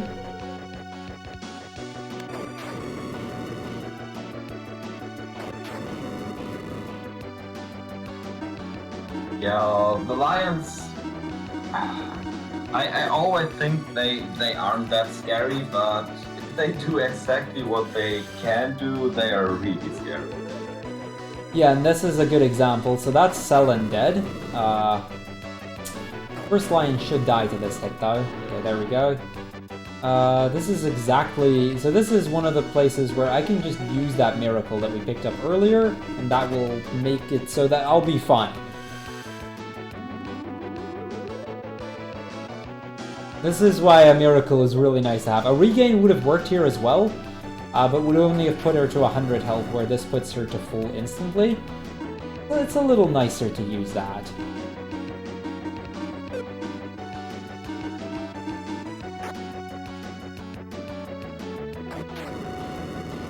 Because as you saw there, the double scratch would kill her again, and you basically just wasted the miracle and a lot of time.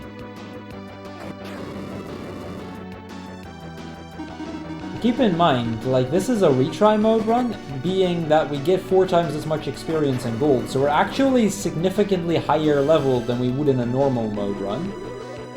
So in normal mode, this fight is way worse, and you can easily die to him. Granted, the save point is just before the boss, so it's not all bad, but this fight can be surprisingly painful at times. I'm gonna heal up both Guy and Decker. I'm not actually gonna bother healing up Maxim. Or Selen, we don't need that right now. And we're gonna get the Phantom Tree. So Chiad is like, I'll walk back to town, I'll get some help. But we've got a warp spell, so we can use that, and we're instantly back.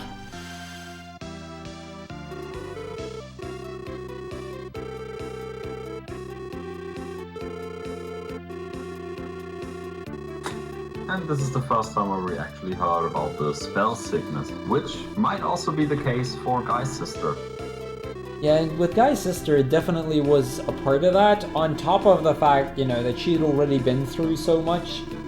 But yeah, it turns out spell sickness is definitely a thing.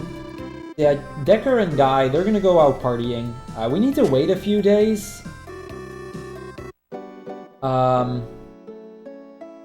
And, So well... basically do what everyone's dream is. Just taking a nap. We're just gonna nap for 2 days. That's the fastest way to get rid of that. You unlock retry mode in a quick response to chat there by beating the game normally. Basically allowing you to play through the game again, but without all the grinding. Yeah, we slept for 2 days, and that means the ship is done. And we're gonna ask Giad, and we're gonna go we're gonna pass by Gruberik real quick. Now, I'm not sure when in the marathon the Ancient Cave run is gonna be, but you will be seeing this very town again during that very run. So it's gonna be important again when That's For Zach is gonna do the Ancient Cave. We're not actually gonna enter the Ancient Cave because it's kind of slow. We're just here to get a few items real quick. and then we'll be moving on.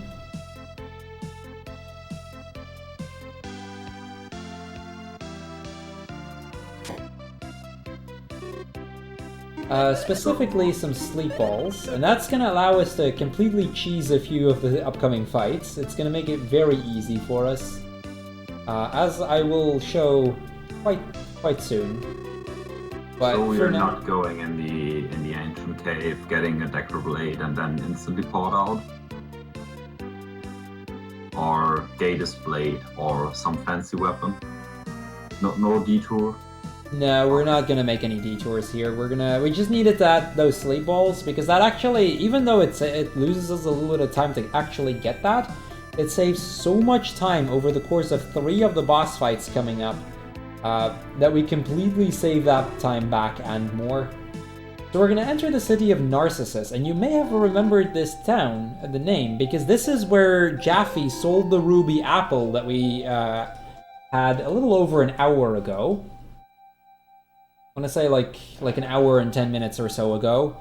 This is where he sold that. But as soon as we enter these stairs, we hear some flute tone, and all of the women are leaving town.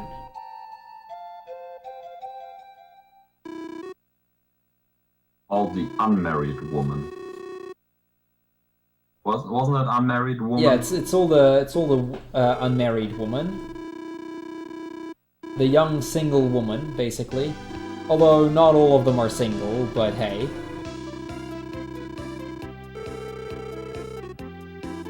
Something to do with life force and all that. You guys figure out the rest.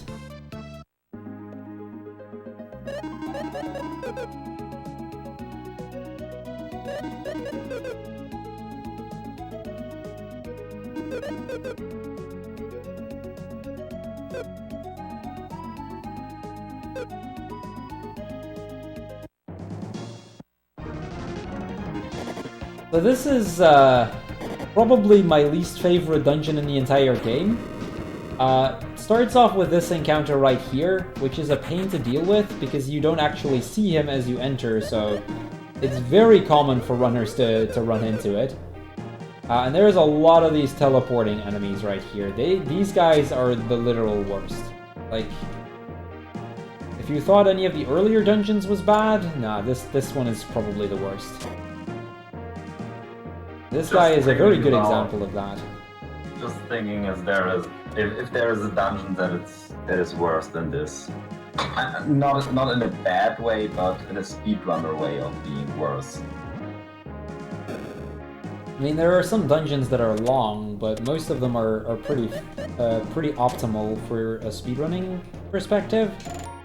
This one can just troll you a lot because there's a lot of teleporting enemies, and there's just nothing you can do about it if they decide to troll you. There are also some really cool tricks that we can do that actually does make this place faster. It's not all bad, but I just genuinely do not like this dungeon. Well, I really like this dungeon in a casual playthrough. Yeah, from a casual perspective, it's pretty cool, but for a speedrunner, it definitely isn't. No, for a speedrunner, we're gonna get the Narcissus key there. With that, this wall is gonna fall, and that allows us access to an additional chest. Nice, the thing actually landed on top of the stairs. Cool. That's gonna give me the ice ring. We're gonna immediately equip that. Ice ring. I'm gonna sort our inventory. I want to move out. Okay, that's the worst part of this dungeon over.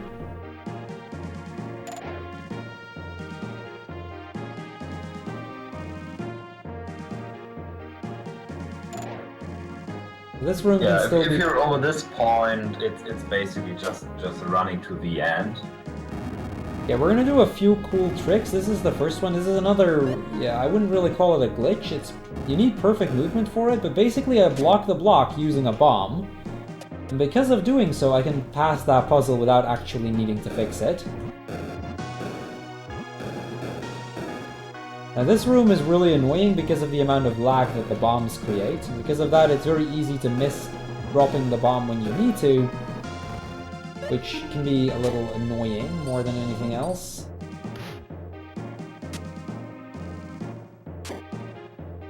And also, the arrow puzzle in this dungeon is my bane. Even though I've run this game, I'm never able to do that first try. I'm always standing there and like, I will come back to this later. Oh wait, I can't. Yeah, that puzzle gave me some trouble at the start when I started running this as well. It can definitely be kind of annoying.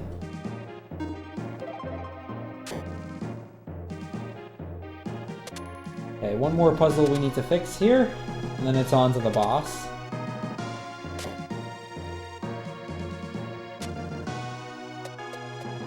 So as we get to the top of the Tower of Sacrifice, we meet up with all of these women who are right here, and we get captured.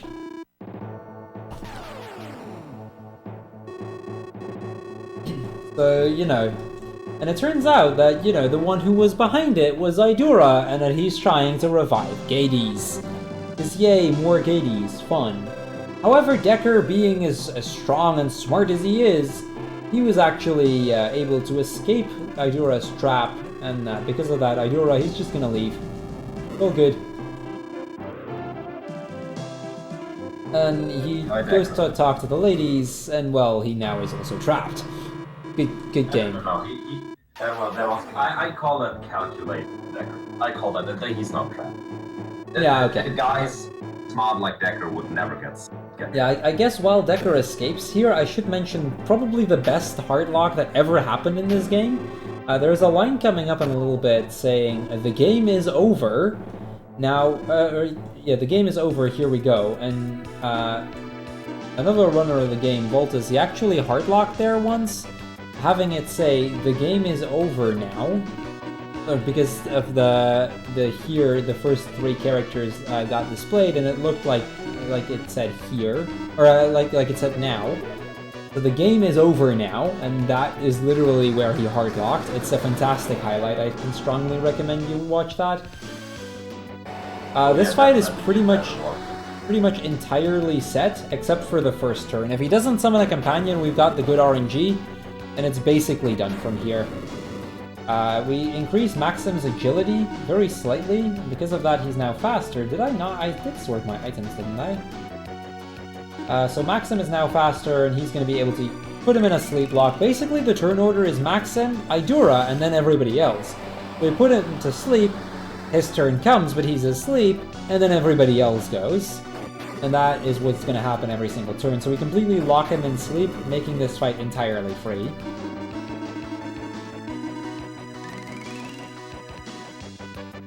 He's just super tired. He's not doing anything bad, right? He's just there sleeping and you're just obliterating him. Yeah, we're just casually killing this guy while he's asleep.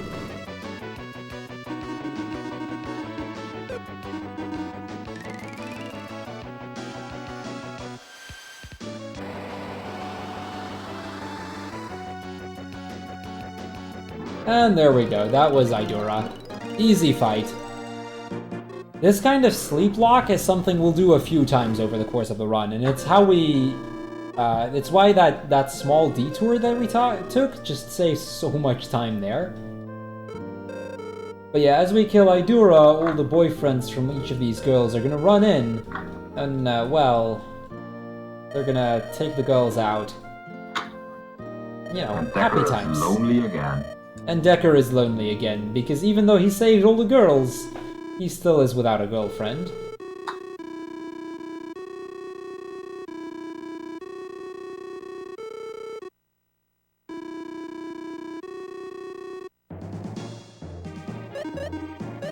I'm gonna quickly heal everybody up, we're gonna escape out, and I'm gonna do a bit of a weird looking warp. I'm gonna actually warp back to Narcissus, because that actually takes out a little bit of movement on the overworld. And since encounters here are pretty bad, because there's a lot of bees and whatnot around here, less movement is good. We're gonna completely skip this town for now. I'm not gonna care for it. I don't care. It's not an important town. We will visit it at some point, but... Save the best for the rest.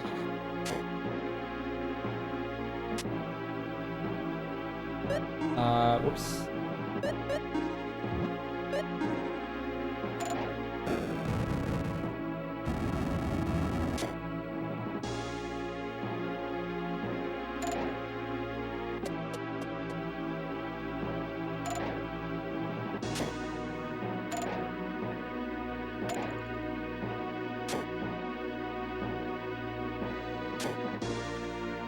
We're gonna get an item over here. This is the item that every ancient cave runner dreams of, and we're just gonna pick it up casually. That is the Decker Blade. Probably the most overpowered sword in the game, at least up to this point.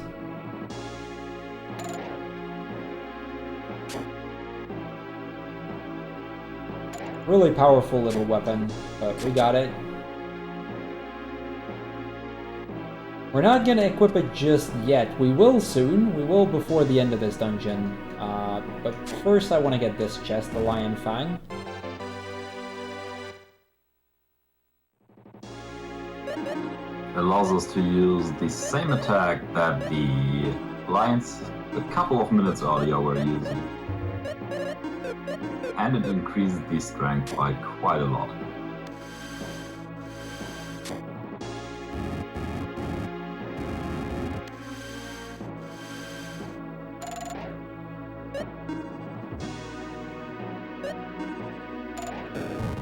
So this is the worst room of this dungeon.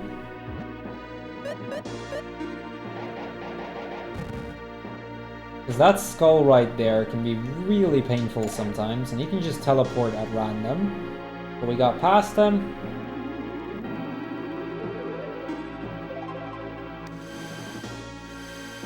And let's go fight the boss.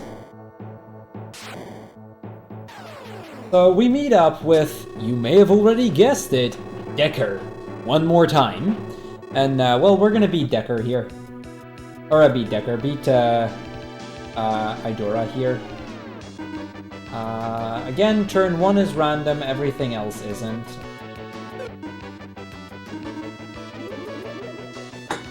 Yeah, he already seems pretty tired from here, I mean.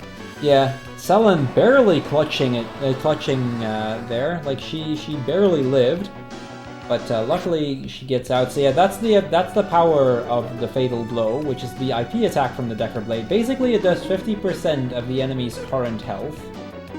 It is ridiculously powerful. But now we have Sleep Ball, so we can Sleep Block him again.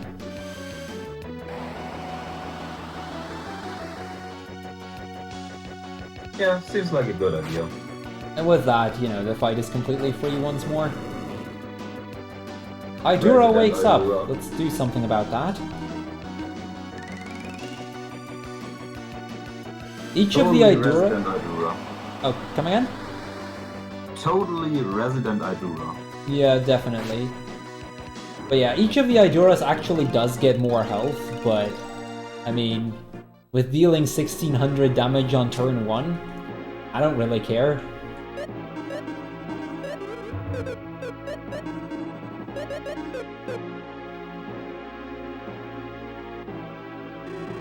So, after we have defeated Idora, we're gonna meet up with Iris, and she's gonna try to escape us out, but somehow the escape spell is blocked.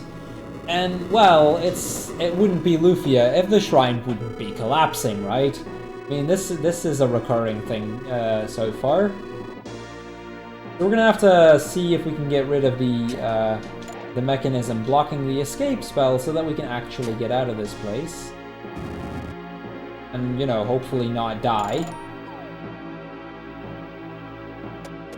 Would be a good idea, because we still have to save the world and beat Gatus 2.0, right? Oh yeah, we definitely do still need to beat Gatus 2.0, so it's probably a good thing.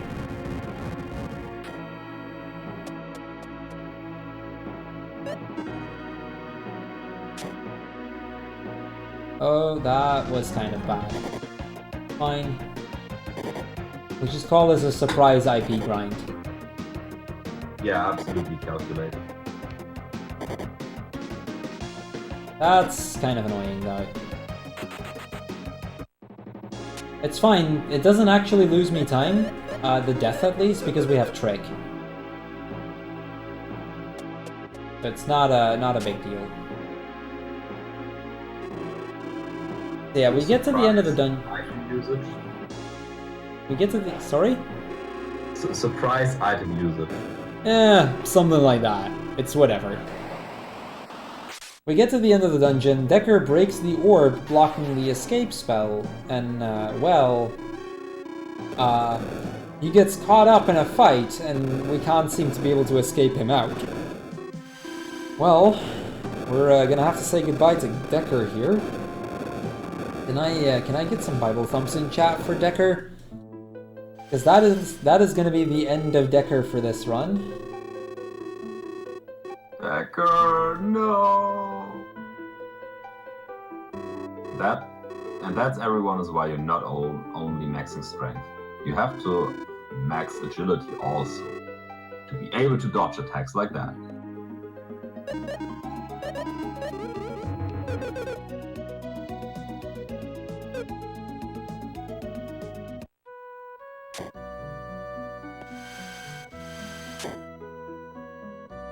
I mean, there isn't really much that we can do here, so we're just gonna move on here, and we're gonna get out to Triadol. We need a ship at this point. I mean, if we're gonna avenge Decker and save the world, because we do still need to do that, we're gonna need a ship, and it turns out this ship is for sale. And Lexus, some kind of weird professor guy, he's selling this ship.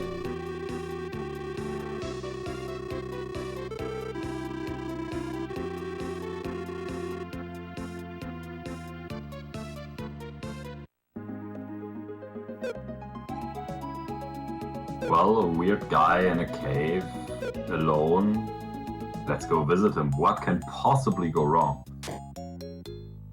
My point. So we're gonna go to our good friend Lexus.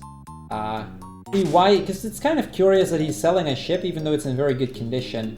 And he tells us that it's because he has an invention and the ship isn't strong enough to hold it. He has built an engine.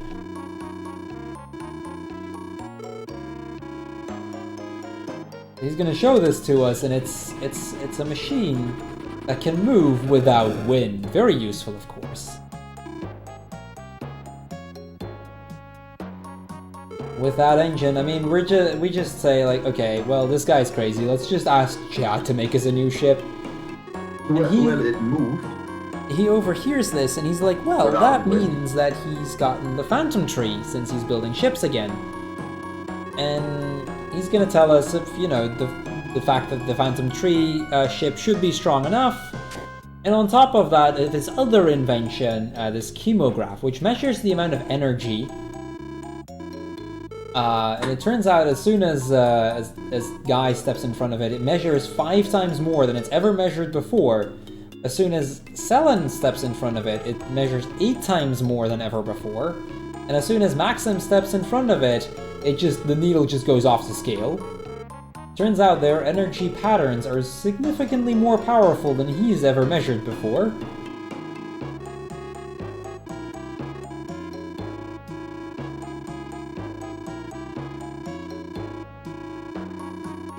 And maybe it's just as broken as the engine, right?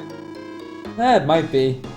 It might just be just as broken, but you know, according to him, we're supposedly very powerful, so hopefully this is a thing, and we actually are, I guess? I mean, we do still have to save the world, so it might be nice. Yeah, we're gonna go over to Giad and we're gonna ask him to build us a ship, because, you know, the guy needed a ship in order to make this work, so...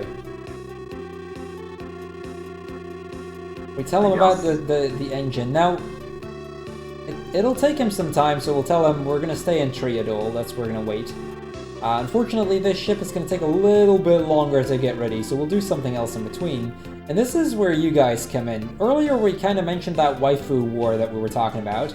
We're about to meet the third one, which is obviously not the best choice because Tia is the best choice, but if I were to ask Saito, this is Lufia. She's selling flowers on the street to support her family. Absolutely the best wife in the game.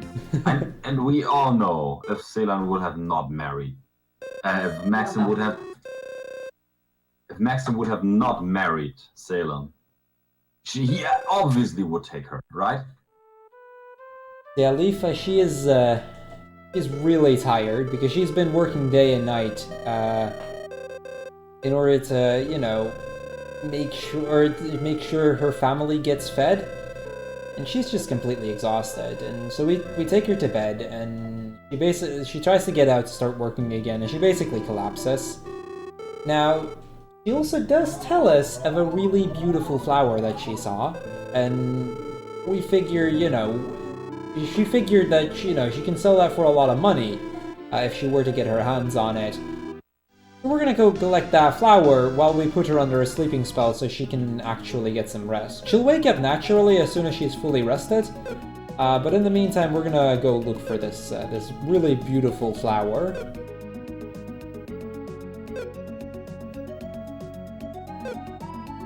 Yes, we have to do it for my waifu then. Absolutely get the flower.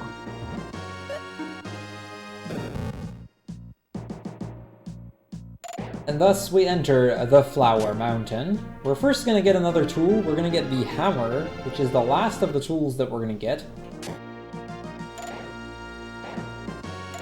We're going to use the hammer for stuff like this, to break rocks and whatnot.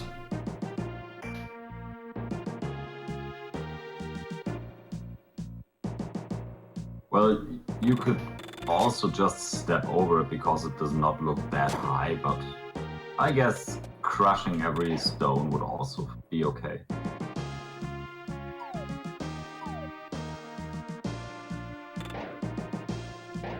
Ooh, that's a pretty nasty attack. These Tengus can move pretty randomly, and they can either move 1 or 2 tiles, and I just got very unlucky that he moved in the worst possible pattern.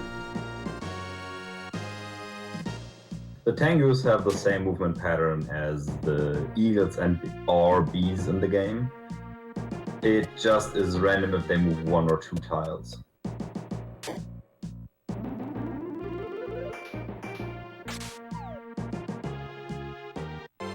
So now comes another really difficult room. We're gonna get this burn sword, which is a really useful weapon for the next boss. But this room is a pain to deal with. It's really hard to actually get through this place without an encounter. Hopefully I can... yeah, we got 1. 1 is still pretty good, actually. We're gonna get the flower key, and we're gonna move back a little bit, and we're gonna move for the boss, because we still need to find this really beautiful flower. I'm gonna make one quick detour in order to pick up a weapon that we're gonna use for one fight. There is a better weapon, but the better weapon takes about 3.5 to 4 minutes to get if you know what you're doing. And it's a really difficult puzzle. It's literally called the world's hardest trick, and that's not without reason. So we're gonna get like the second best option, which is this flying axe, which takes significantly less time to grab. The world's hardest trick is a puzzle. We will pass it later, so I can show you where it is. It's a puzzle with, I believe, 102 steps, and it's just crazy difficult. I think there's one runner that actually knows how to do that really well, and who can actually do it really fast. I'm drawing a blank on the name for a minute. I'll get back to that when we get there. For some reason, I'm drawing a blank right now. Would know it. Come again? I would assume Pendulum is absolutely knowing the puzzle. Pendulum might actually, but I didn't mean Pendulum.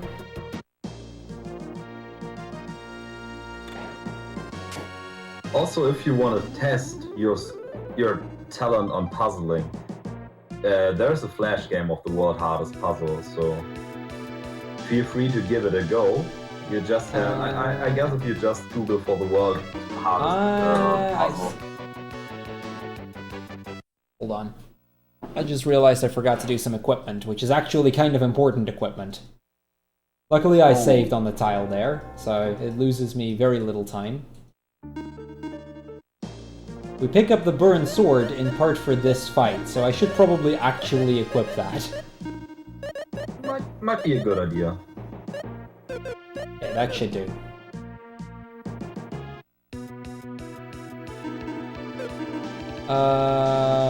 Actually, Battle Lust himself, Sleep Ball, Battle Lust.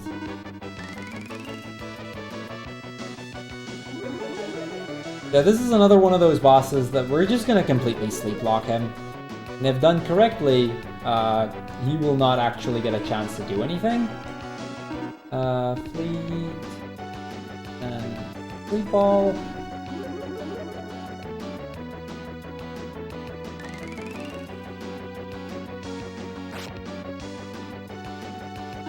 And from here, it's just attack with Maxim and Guy and Sleep Ball with Selen.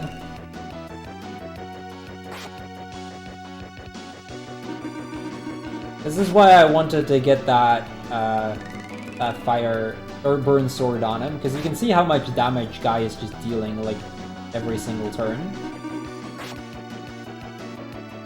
It is again elemental weakness of certain monsters that we are going to exploit here.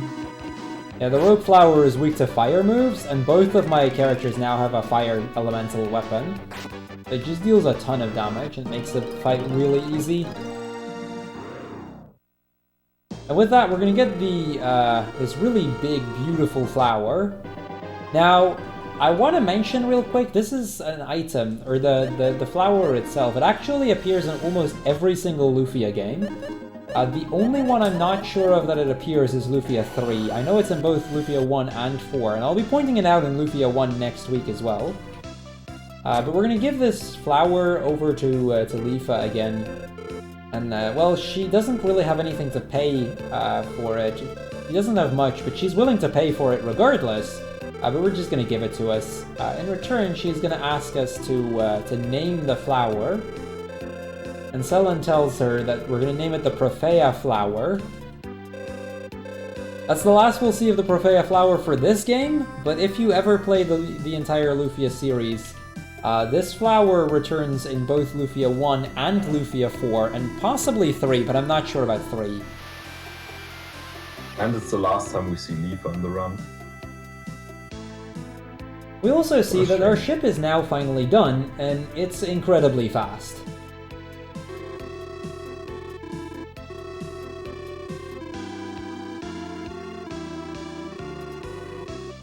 So we have a very, very fast ship, and with that we're going to move on to the next kingdom, the Dunkirk Kingdom, which is where my second least favorite quest is going to play. But it's still this is a pretty tough but pretty cool dungeon. It's not a fun dungeon from a speedrunner's perspective.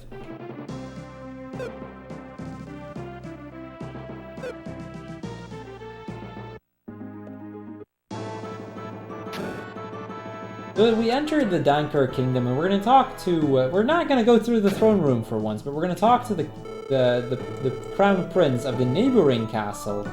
It turns out that the Dunkirk Kingdom and the Aurelio Kingdom, which is their neighboring kingdom, they've been at war for a long time, and there is about to be a peace ceremony where Aurelio is going to hand over their national treasure for peace, which is about to happen. You know, it's good times, but then as we move out of town, it turns out that the ruby icon has been stolen. We're going to move over to Clemento, and we're going to ask Jaffe to make us a counterfeit ruby icon in the hopes that we can buy some time, basically. You know, give us some time so that we can figure out where the ruby icon went, and then hopefully prevent a war from happening.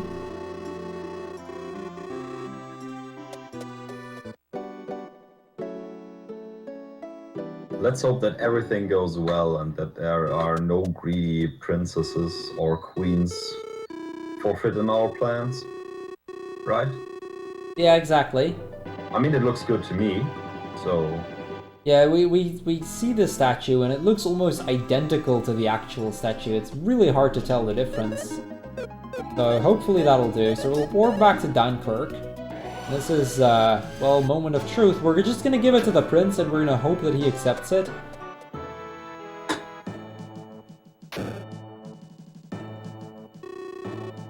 So, the assistant from the prince immediately notices, or immediately is like, oh dude, nice, you actually found it. But the prince immediately notices that it is a counterfeit. He still thanks us for it, because at least this way the ceremony can continue, and hopefully there can be peace. However, the queen notices that it's a counterfeit, and, well, she starts threatening with war.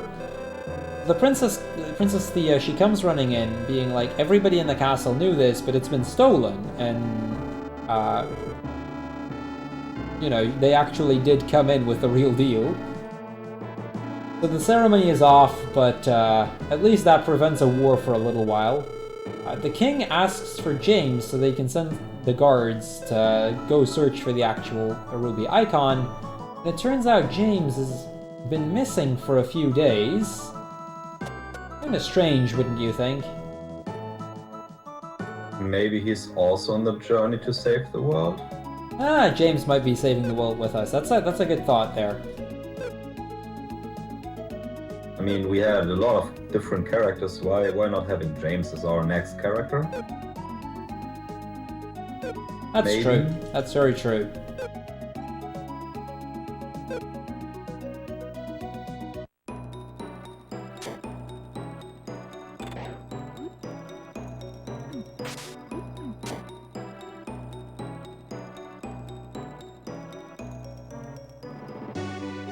Yeah, next up we have... come again? Sorry, go on. Next up we'll have the Dunkirk North Cave, and this is a really annoying dungeon, because it involves a lot of backtracking, and just a lot of really annoying encounters in general. We can get ninjas in here, and ninjas are encounters that move 2 steps for every 1 step that we move, on top of which they have an attack called Terminate, which can instantly kill a party member. At least I think it's Terminate, or that might be the ninjas, I don't know, but like an instant death move regardless.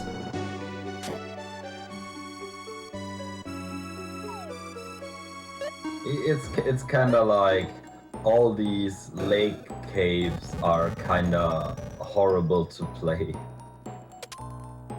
Kinda weird, because all of them do have some... I don't want to say weird, but some crazy crazy pathings and crazy design, which is actually for a casual playthrough it is really good, but for speedrunning wise it's kinda weird. Yeah, from a Because you have to speedrunning move back and perspective, this forth so dungeon much. is just really annoying. But casually, this is a really cool dungeon to explore.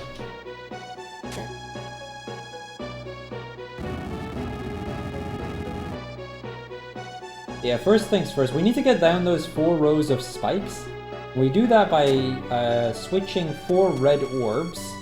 One of which we just passed, and I purposely did not actually do it there because we're going to pass it again real soon. But I don't actually need to right now. Nice. He's blocking the door. Good.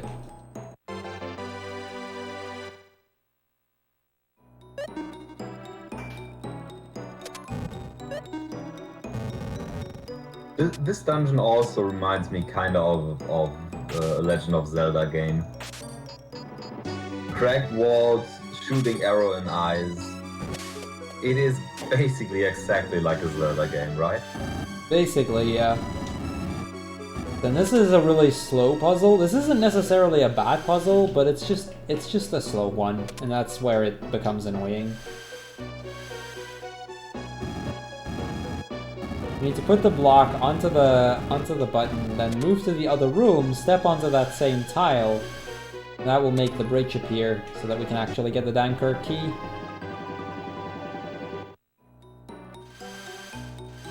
And after that's done, we need to then move the block back onto the starting tile so we can actually get to that orb right there. Okay, so the rest of the dungeon isn't as bad, because this one's pretty free now.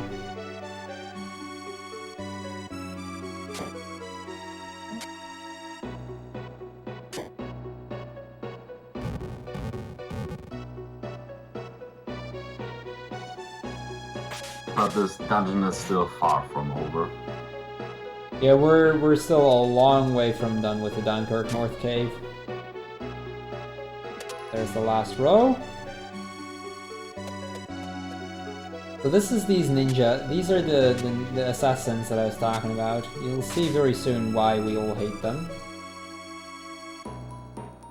They are the literal worst. Like, they're just not fun to deal with. It's also what makes the movement in this dungeon pretty tight. Selen's strongest. He gets the Gladius.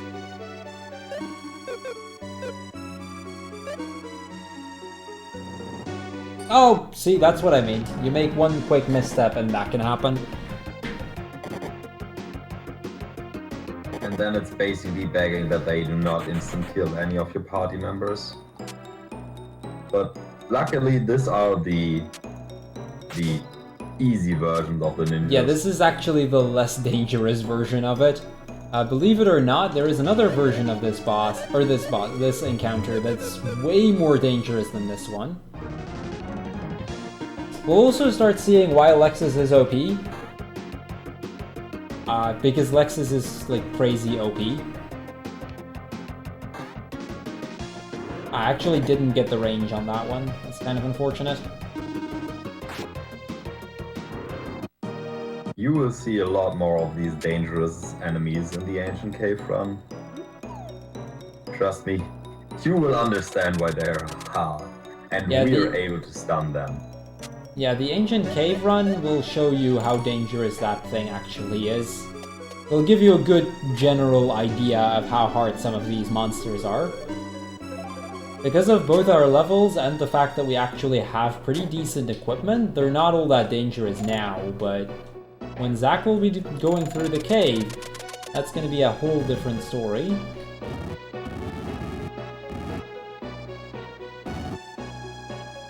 A quick little puzzle over here.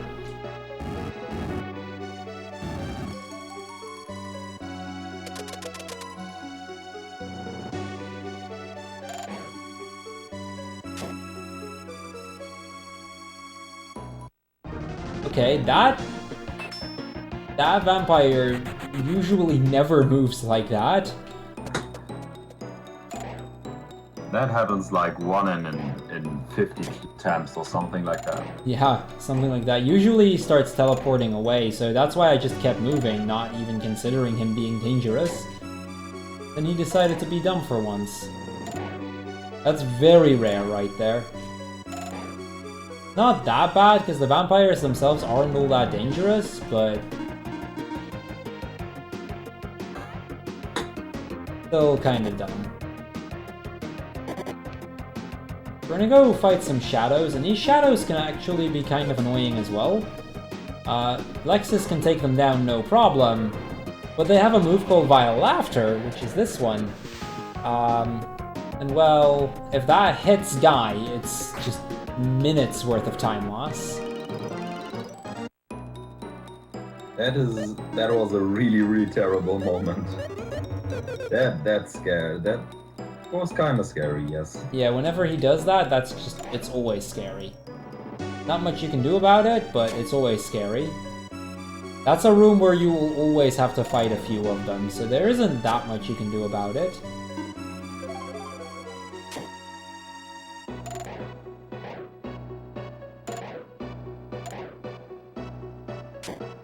Okay, there we go. We got through. Oh, there's James. So it turns out that James had actually stolen the icon, and he was trying to give it to the prince of the Graz Empire, which we'll be visiting at some point, in the hopes of getting a high rank there. Now, this is an attack, or this is a turn or a fight that we usually don't get to do this nicely. You'll see why. Usually I don't have this much IP for it, and this becomes a pretty annoying fight. But we can set it up in such a way that this is actually going to be a very quick fight. It's kind of random how many actually get hit by the immobilize, as in how many get paralyzed because of it. Looks like only one, which is kind of bad, but still, we get Firestorm, and that deals like half of their health. Pretty clutch on Lexus.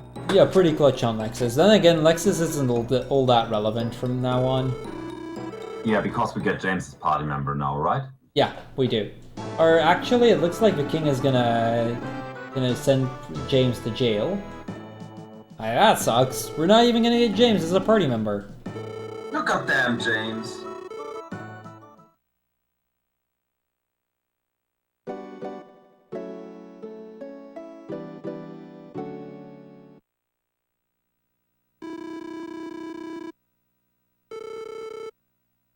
So yeah, Selen is like, she doesn't really feel comfortable that this piece is gonna last, but then we see this little cutscene here. This is probably a piece that'll last a very long time. The Princess Thea suggesting to give back the ruby icon, and then the prince saying, well, you know that's not what I want. Because, you know, the two are in love. Oh, happy times. We're gonna quickly pass by Aurelio. We're gonna get the water gate open. Also, what you have seen there, Crrool landing on the little islands there, it was not a misstep. It was actually he actually wanted to do that because that is like flashing the menu. It basically resets the encounter rate, so he can move a little bit further without getting an encounter. Yeah, it's slightly faster to take the additional 2 steps from actually flashing the menu, so at times I'll do that rather than flashing the menu. It only works with the ship, and it's kind of tricky to make sure it works, but it can be kind of helpful. So if you see me docking and immediately entering my ship, that's actually just to avoid random encounters. We get into the Farum Kingdom here, and Farum has had a bit of a struggle. Some bright light appeared on top of the northeast tower, and this is Hans, and Hans was planning to go there anyway, so he's gonna go check that out.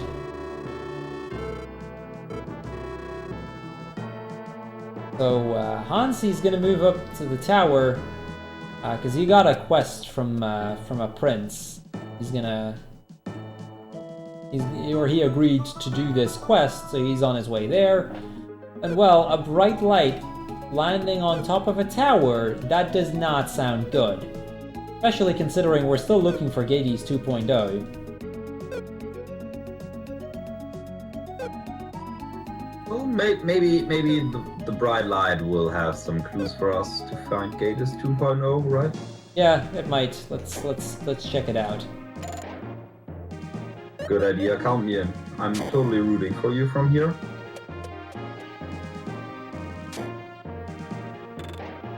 Yeah, this is the Northeast Tower, and the Northeast Tower has 3 really deadly encounters. That's it. Like, other than the 3 encounters, they're really, like, this is a pretty easy dungeon.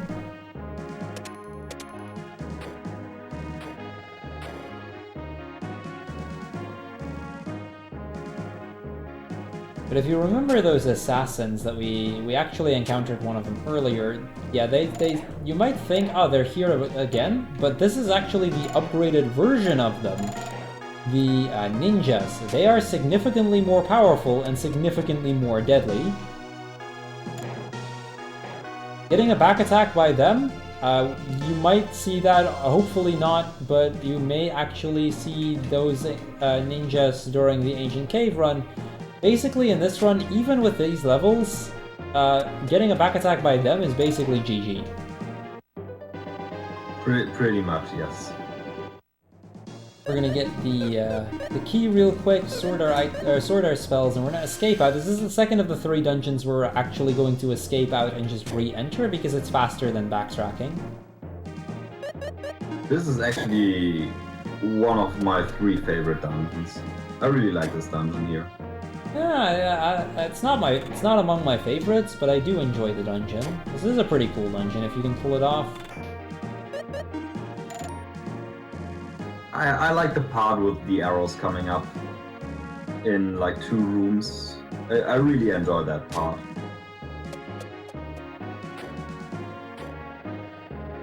Basically, yes, this room right here. I love it. It is so fun. It's not something special, but I really enjoy that. Yeah, that's the 3rd ninja right there. We passed him. That means this dungeon is free from here.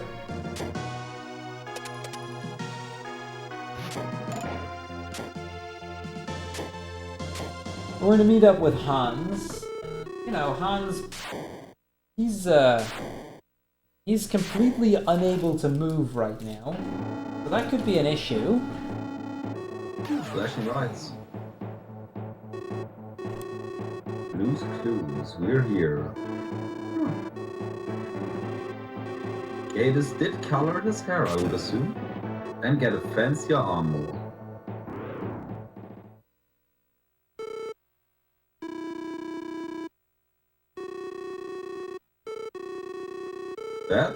That's. I mean, That was quite a powerful guy. That might be our Gates 2.0 right there. I mean, with one attack, he just basically wiped out Guy. well, he either transformed into Super Gatus, or he diggy warped, or Yeah, I don't know, but he looked powerful. I don't want to deal with that. At least not right now. We also find that gem that Hans was supposed to find. Hans was asked to find a gem on top of the tower. He found this little small green petal. And well, the assistant, the butler of the prince, he's like, I've got this massive sapphire, and I've heard the princess loves sapphires. But she's like, yeah, that's not my gem. And then Hans comes walking in and gives her the petal. And the princess is like, yeah, remember this? How we were kids and we lost this? And she tells Hans to not make her wait too much longer. Basically, she's in love with Hans, but Hans doesn't feel worthy of her yet.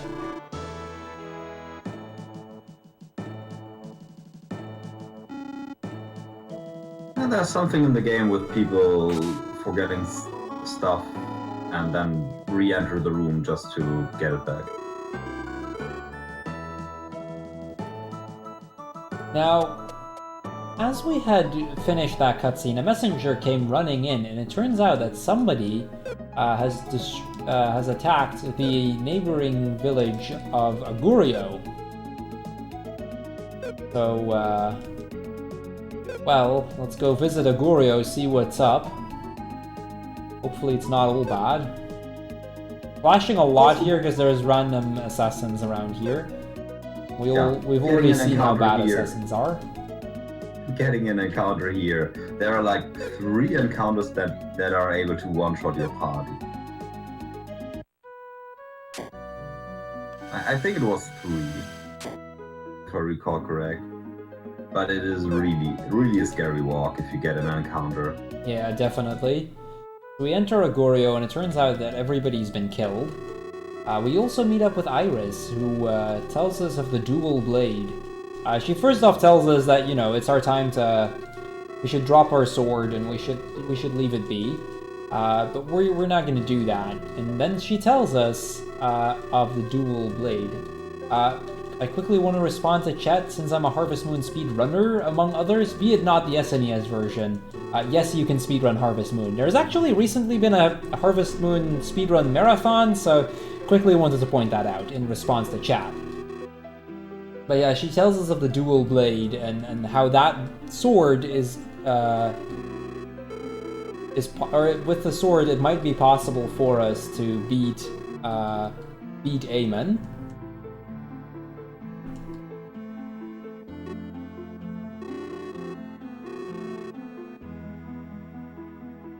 So this guy's not called Gatus 2.0? Nah, he's called Aemon, I know, right? It's weird. So this is the hardest warp in the game because it's very easy to warp to the exact town that I was in.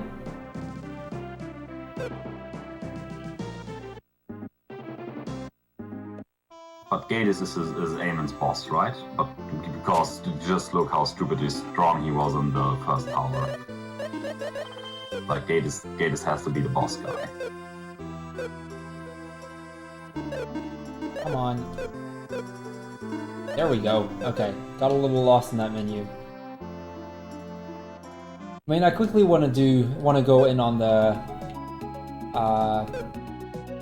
Harvest Moon thingy. Most of the runs are marriage %. I can confirm that.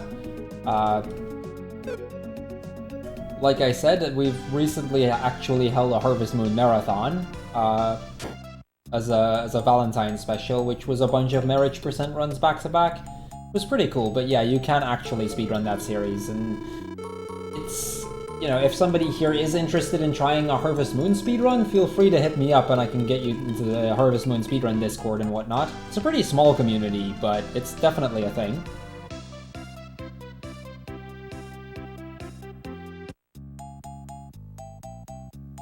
Well, I guess you can speedrun everything.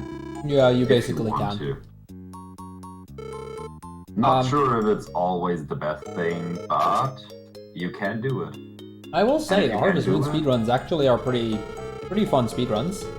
Yeah, I totally agree. I saw your speedrun of that, and I watched a little bit of the marathon too. But yeah, anyway, to recap on the story a little bit, we meet up with a buddy of our Professor Alexis, and he tells us, you know, the light that we saw, it's gone into the sea, so we need to get ourselves a submarine. But his buddy, he was planning to build, he was making plans for a submarine, so that should actually get us there. Thing is, as soon as we are about to actually remodel the ship, the plans get stolen by an elven girl.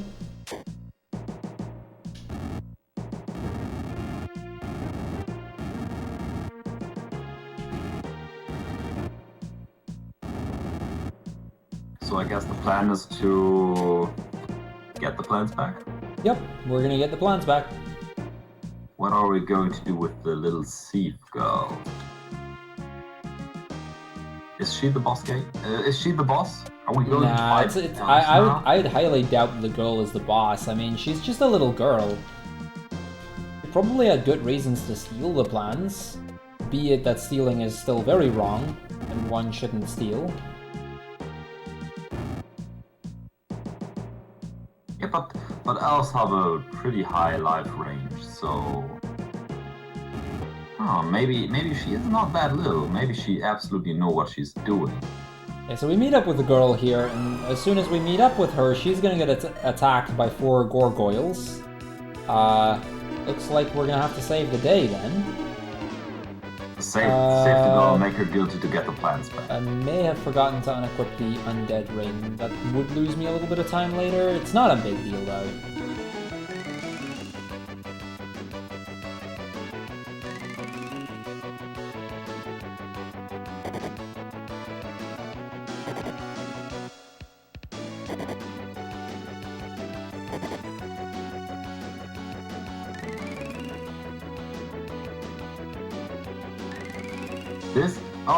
Wait, this is like the 4th attempt where you actually do have a little bit of a gambling game, right?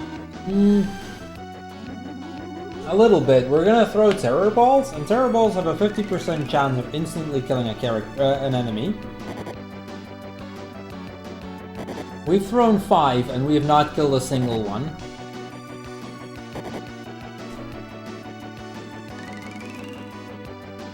This is literally the worst RNG on this fight that I've ever had. 7 throws and 7 misses. That indeed is some horrible RNG.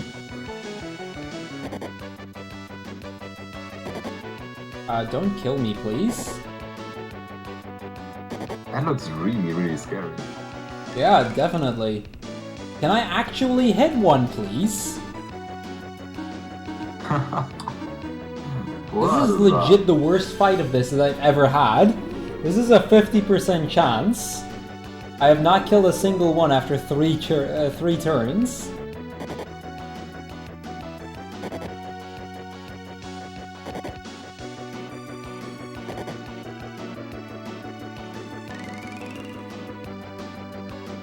Okay, still nothing. What? Can I... What?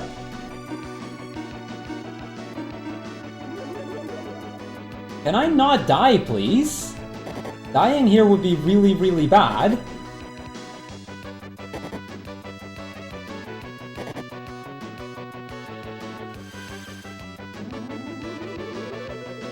That is really scary right there. Yeah, this is getting really scary right now. I, like, not even joking. Like, it happens sometimes that you don't get many, but this is ridiculous. This is absolutely highlight worthy. That is really, really, really incredible. Okay, we have 4 characters alive again. This is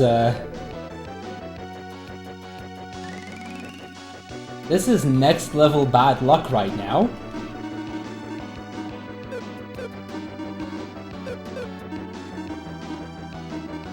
This is legit next level bad luck.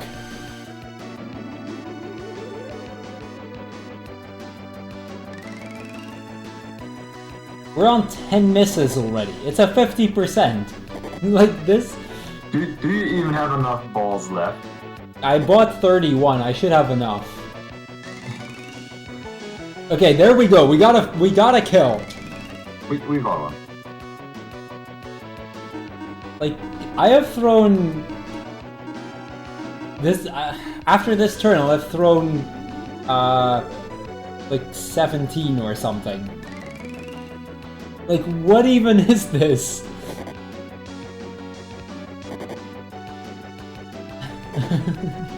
Like, what? So... This is... Okay. I wasn't planning on saying this, but this, I can definitely say this has never happened before. I know it's a...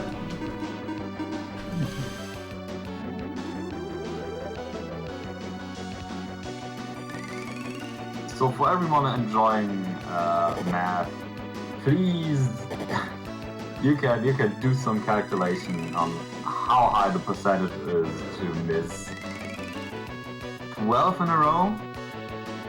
Okay, let's just say I've already thrown 20, and I've hit 3. It's a 50% chance. I've had 50, like... Okay, I needed 21. That's usually what we buy. I usually don't even buy 31, but... I threw 21, I hit 4. There are 17 misses. Like, what? Yeah, I said it. I can say this has never happened before. At least not to me, and I've never heard of somebody missing 17 terror balls.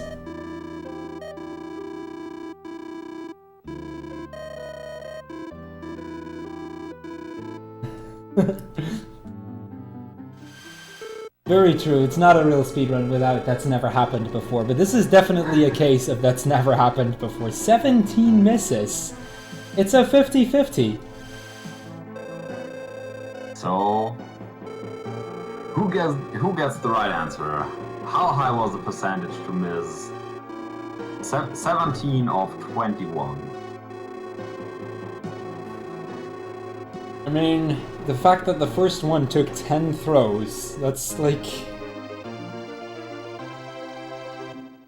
1 in 1,000 or something? Maybe worse so? Calculation. Yeah, the only minor downside is that I lost my undead ring. That's only really gonna do a very small... That just means I deal slightly less damage in the end game, but it's not gonna be a big deal. I'm gonna sell these items mostly so that they won't mess up my equipment management later, and we're gonna buy an evening gown. 0.003%. Yeah, okay. That sounds about right, I guess. A 0.003%. I guess it's pretty safe that that's never happened before then. Well, isn't it 0.0004 or 005, something like that? I don't care. I don't know. I don't care. The fact of the matter is, it was really darn unlucky.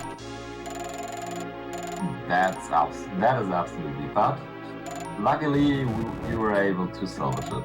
Yeah, I was actually kind of worried I would die there, which would have been another that's never happened, but dying there would have been really bad because that would have set me back 2 dungeons. Because I don't think with the current route, especially in retry mode, anybody has ever died there. Even in normal mode, deaths there are almost impossible. And in retry mode, like...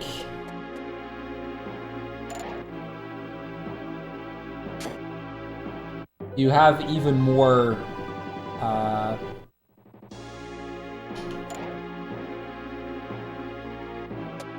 like, in a retry mode run, you have even more health, so you can tank it even more easily. You're guaranteed to outspeed with 2 characters, even without an Eagle Rock, and with that, you're pretty much guaranteed to win that. The fact that I lost, or that I missed 17 is absolutely ridiculous. But okay, whatever. We're still alive, somehow. Barely, but somehow.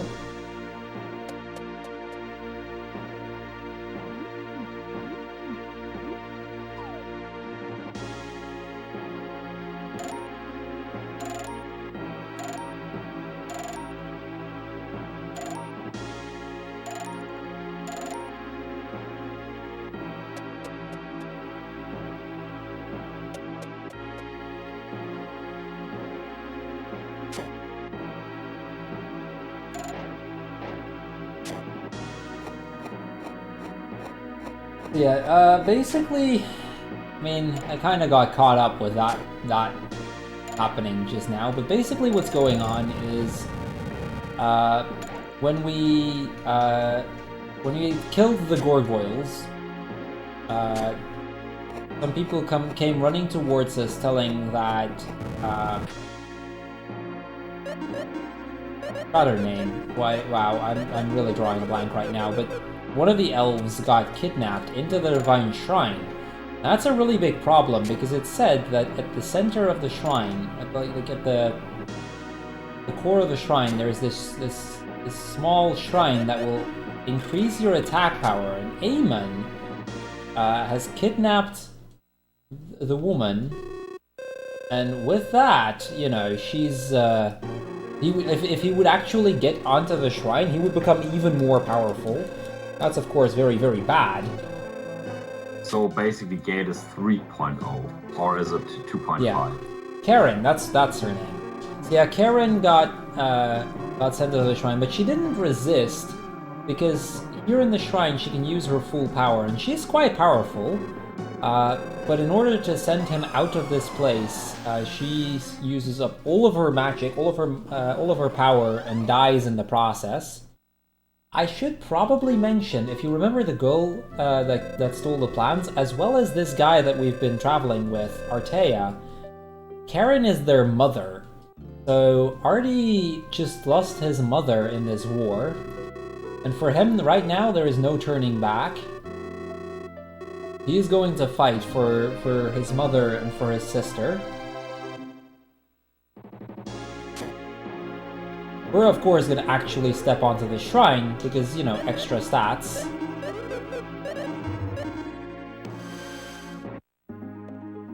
Well, if Gatus 2.0 is not taking it, I guess we take it. Yeah. Would be a waste. So with that, we're going to go back to Portravia. And, well, we're going to get ourselves a submarine, because we've been talking about this submarine for a while.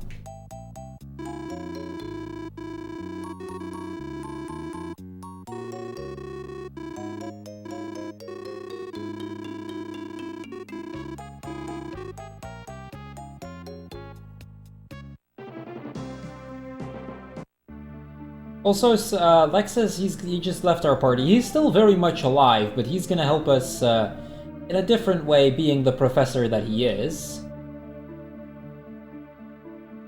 And we're gonna go into the Shrine of Vengeance. This is kind of a little bit of a side quest. We've heard that Eamon supposedly ended up here. We don't really know whether he's still here, but it's worth to check it out. Something like that. This is kind of one of those side dungeons that we're going to quickly just do in between, and then we're going to move on again. Yeah, basically just showing off the new submarine that we got. Introducing how the warps and whirls and everything works.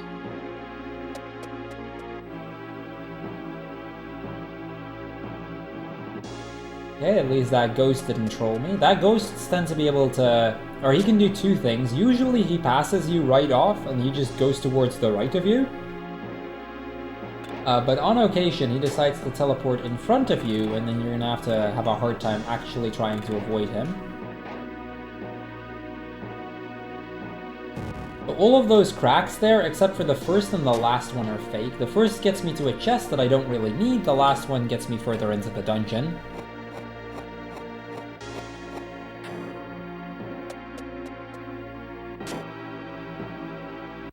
And this is where enemies can just decide to teleport on top of you for no apparent reason. Always fun, because it's sometimes, depending on where you're standing, it's really hard to see if they're porting on you or next to you or even behind you.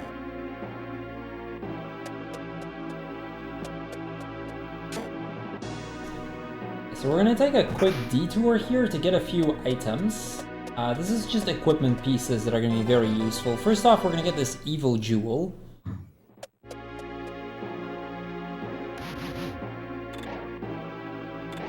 Now this guy, he tends to get in the way, so hopefully we'll get good RNG here. Before I do though, let's see, Maxim gets the evil jewel. Artie, the B-Rock Rocket Ring strongest. That gets him some pretty decent armor. Tough hide, evening down. Okay, perfect.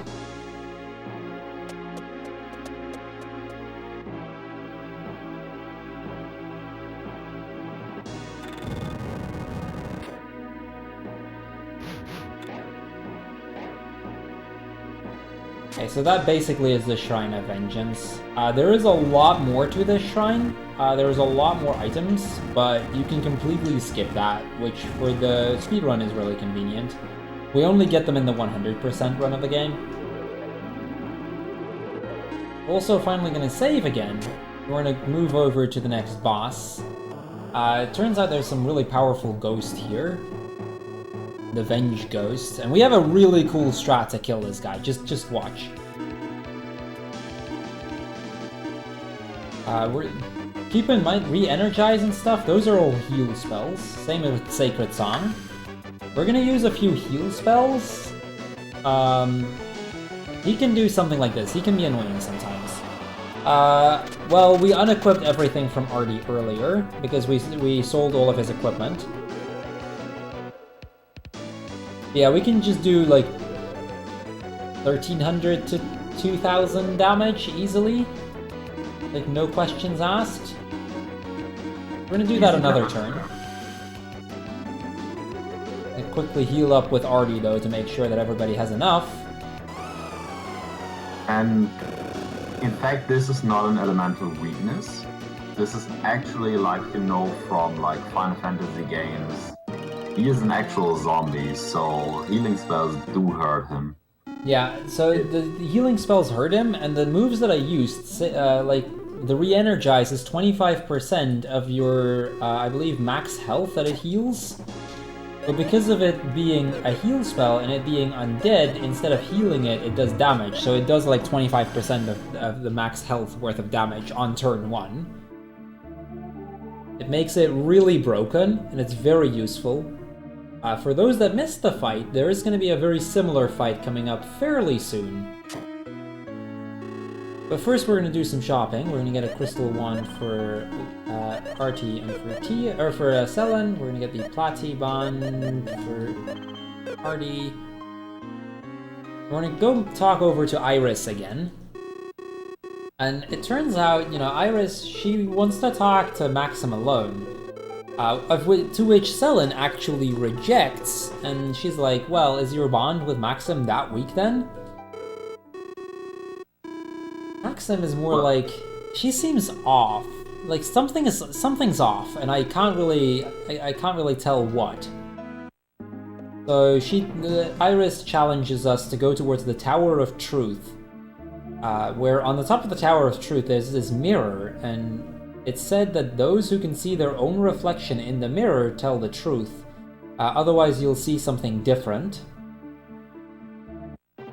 Before we do, we're gonna make a quick pit stop over here in Kayad. We're gonna get a Zurko rod for Selen, and we're gonna get the next really powerful item. We're gonna get some Dragon Tooth. You'll see why this stuff is powerful very soon.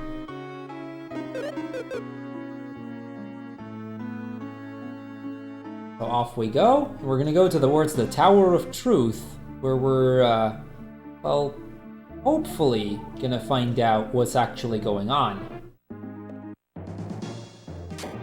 Now this is a bit of a weird dungeon, and a bit of a hard dungeon for some rooms, so I'm gonna actually try to focus on this a little bit.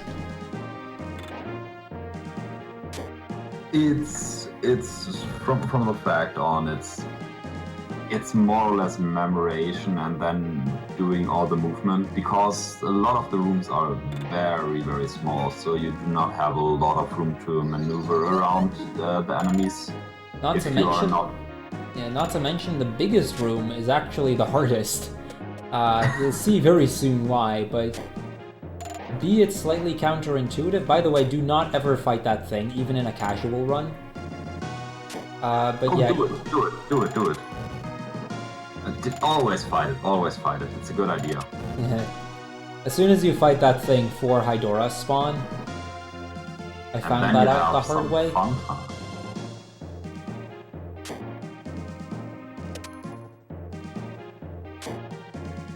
In a casual run, I always fight it, to be honest, because I really like the fact how it works. It is one of the best traps I've ever fallen for.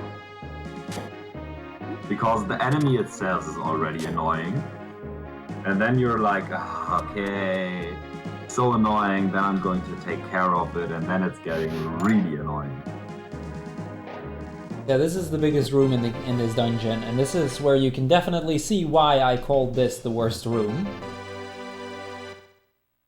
Those 2 items are really good though, especially the Ghost Clothes. Ghost Clothes basically negate almost every single status effect, which for a speedrun is really nice, because status effects tend to slow you down quite a bit.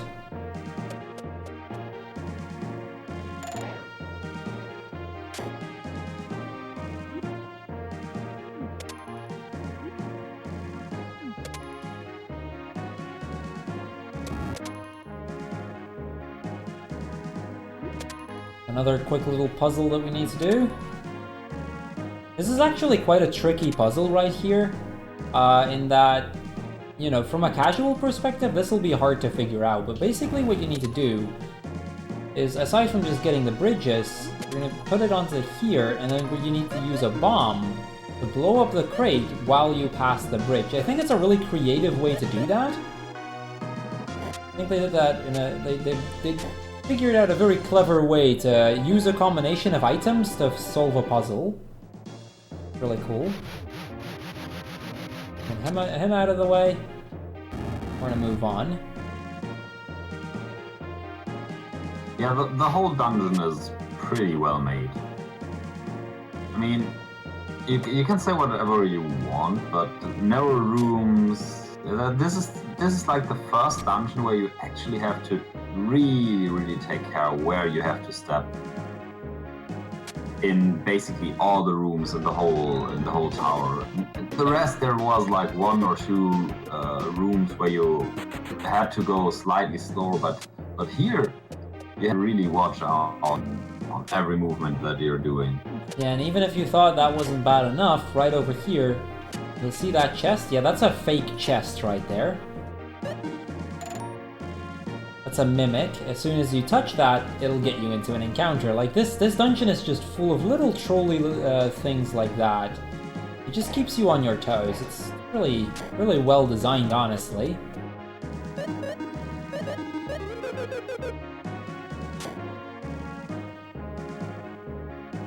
One of the first troll dungeons in gaming history, I assume. I did manipulate Catfish, yes. We manipulated up to the Tarantula. So we used RNG manip for about the first 40 minutes of the run. Yeah, we meet up with Iris again, and, well, we're gonna step into the room.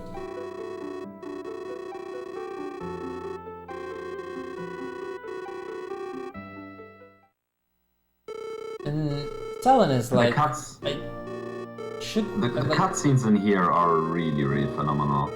yeah, you should definitely, like, I'm trying to give short summaries here, but definitely recommend reading these for yourself as well. They go a lot more in-depth than what I can do in about 4 hours' time. Yeah, basically, Maxim and Selen decide that no matter what the mirror shows, they'll still trust each other. But just before we can actually get to see ourselves in the mirror, White Dragons attack. And we have a very cool strat for this. I'm gonna throw a Dragon Tooth. I'm gonna wait for them to heal themselves up. This is a boss fight. Keep in mind, this is a boss fight.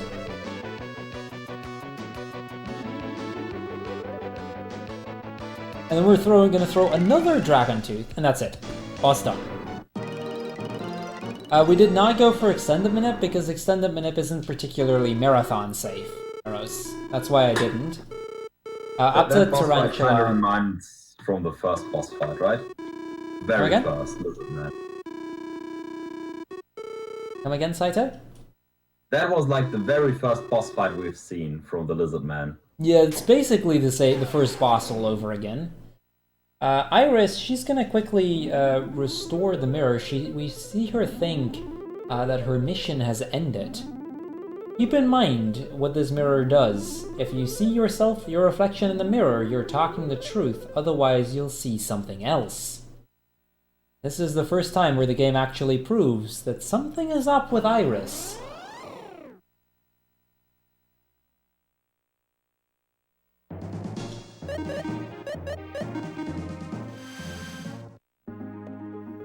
And you can't re-enter the room because the door is magically blocked. Yeah, that too. You can't actually re-enter. I'm gonna make a quick pit stop and derail, just so that we can get the silver sword. That's the sword we'll be using until the end. The story pushes you towards using dual blade, but we're not actually ever going to do that. As strange as that may sound. It's like using the Master Sword in Zelda. You always use the Butter Sword.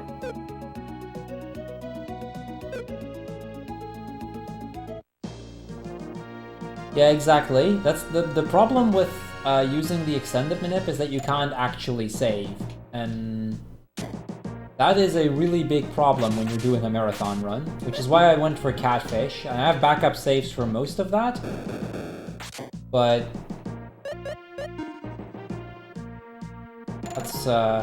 that's about as far as I'll take it for marathon runs.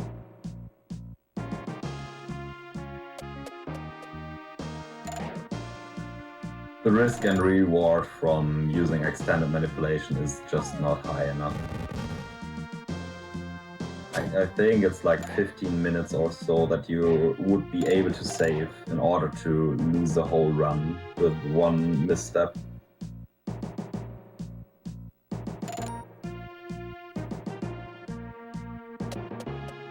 Yeah, this is the Dragon Mountain, and basically we hear that the Elder of Kayad, who might be able to help us actually find the dual blade, but he's in this mountain, because the volcano seems to be about to erupt.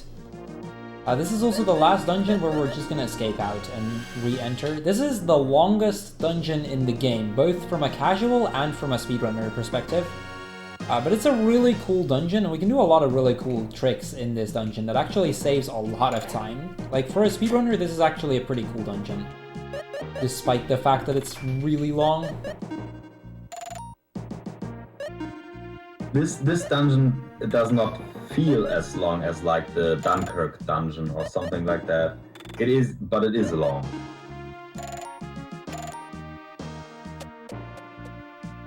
So now we come to the puzzle that probably gave every single casual player a hard time the first time they did this.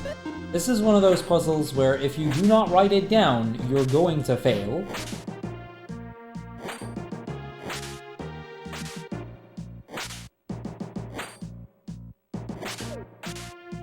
Go. At least got it first try. Yeah, it's only hard when you do it the first time. It's not like that I'm still not able to do that correctly first attempt. Now, we mentioned the world's most difficult trick earlier. Yeah, we're gonna pass that in just a second. We're just gonna say hi real quick. So that's the world's most difficult trick. So that was the world's most difficult trick. We're just gonna move on again. It was really difficult. Really tough puzzle. Gonna pick up the safety miracle because there is another one, and since we used ours earlier, might as well pick up the Idora rock. Quickly do some equipment. So he's gonna get the ghost ring, flying axe. This is where we needed that flying axe that we got earlier. Selen the Idora rock, pumpkin jewel. This'll do.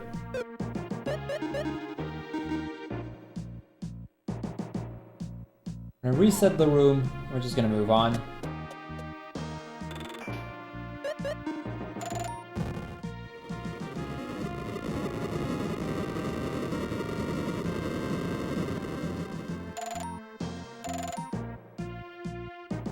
Quickly make sure everybody's on full health. Then we'll go into the next boss. So this is the Elder of Kayad, and he tells us to go home because this is a very difficult place.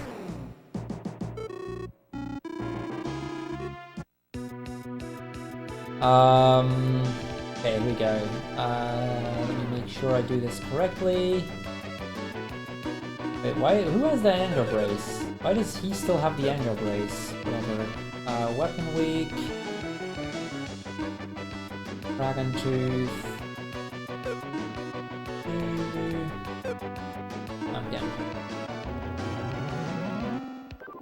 Remember that we play on Retry, and we do have a couple more levels than you would usually have here, but in a normal run, this is like the second scariest fight. This fight tends to be pretty scary in normal runs, but for this run in particular, it's not all that bad. This is one of the main advantages of being able to do retry mode. You just breeze through most of the bosses slightly more easily than you normally would. You kind of do exactly the same than you would do, just having like almost 100 more hit points on everyone.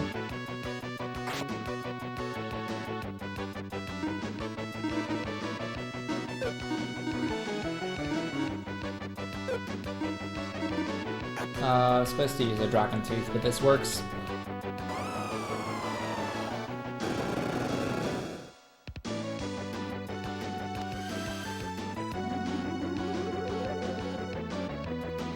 So this is also one of those fights where, you know, earlier I mentioned that near the late game, retry mode actually loses time on normal mode, and this fight is a classic example of it.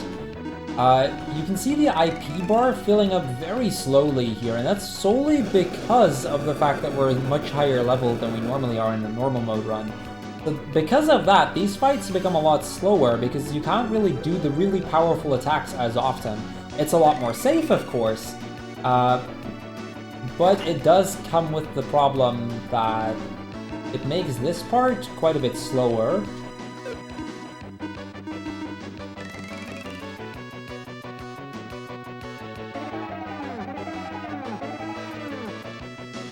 Ooh, the double sleep. Now this is kind of bad, actually. Sleep is not a fun status effect here. Especially when you get 2 of them asleep. I can wake both of them up, but this... Oh, and the death on Maxim. This is really not good. That's gonna lose me some time.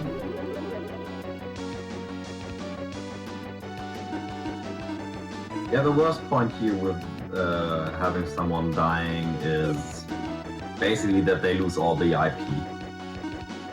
Yeah, it's more a time loss than anything else. Like, it's not gonna be a very big deal. Plus, we have that miracle that we picked up, so we definitely... Oh, okay, Maxim's just gonna not get the experience. That works too.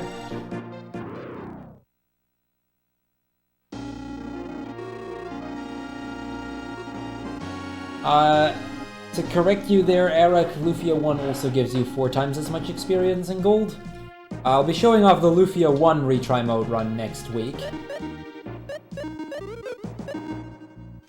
Yeah, we defeat the fire dragon, we make sure that the mountain doesn't the volcano doesn't actually erupt, and the elder tells us to get over to his place over in Kayat, so we will. Yes, Lufia 2 is the prequel to the first Lufia. Plays 100 years, or technically 99 years before the first Lufia game. So the Elder tells us of the land of the mermaids, and that they are supposedly, or they supposedly know where to find the dual blade. In order to actually be able to enter the land of the mermaids, though, we need to have the Jade of Mermaids, which the Elder has just given to us. Basically, he knows how important we are, so he's gonna just help us along a little bit.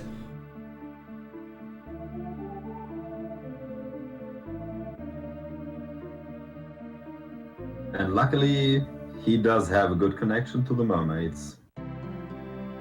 Otherwise, there would be another quest for us most likely to get a good connection to the mermaids. Yeah, basically. Something like that. Yeah, we meet up with the Queen of the Mermaids. We tell her about the dual blade and about the Elder who gave us the Jade. You know, all that kind of stuff. And she tells us of the shrine. Now, it turns out, this messenger, she tells us that the currents around the shrine has recently changed a lot. They've become a lot stronger. And it's become pretty dangerous around there. And it also turns out that Piara, the princess, she's missing, and she tends to be swimming around that shrine quite a lot. She really likes that. But she might just be in trouble. Also, one of the funniest things in the game for me is Maxim basically is walking on the water, while you see the mermaids are... half of the body is in the water, while Maxim is just walking on the water. Yeah. Now, the one major downside coming up for this next boss is that Maxim doesn't actually have any IP because of that death during the dragon fight just now. That can actually hurt me very significantly during this next boss fight. Yeah, we're basically just gonna go to that shrine because we're gonna help out the mermaids, and we pretty much already know that the queen was going here anyway. She tells us that it's dangerous and that we should be heading out as soon as possible, and then the ghost ship turns up. Now, you may remember another ghost-like boss earlier. Yeah, we're gonna basically just fight this in the exact same way. We're gonna heal this thing until it dies. You want to make it a living ship again? I mean, with Sacred Song dealing like 3,500 damage, we should be able to. Attack. Down.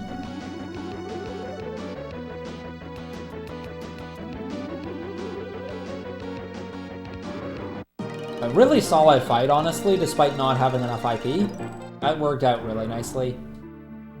So the current seems to be back to normal, and, you know, all these guards come running in to save the princess and the queen.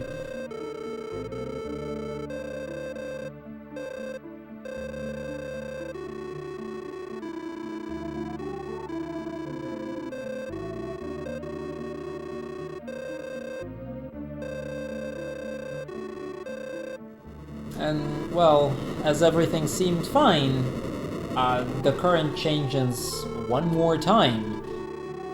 That means we're gonna have to chase after them again. Ice ring... That works. Okay, that should work. It turns out the ship was not the cause of the weird current change. We're gonna have to find out what was.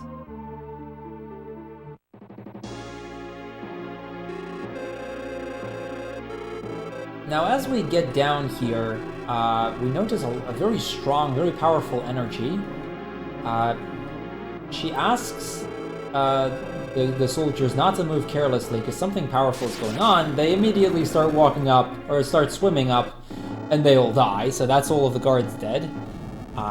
Pretty gloomy, honestly.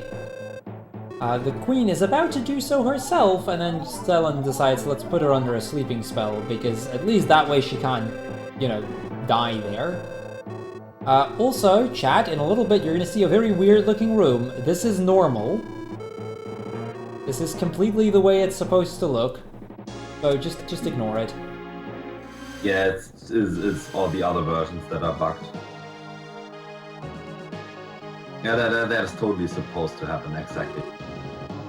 We have some theories as to what causes that. The leading theory being that when they translated it into the English version, they removed some tile sets they thought weren't used, but were actually used for specifically this room and the room of the jelly on the last floor of the ancient cave. So these two rooms look very weird. We meet up with Deos, though, which is the leader of the 4 Sinistrals, because it turns out there's 4 of them. And he warps us back to Kayad to do this.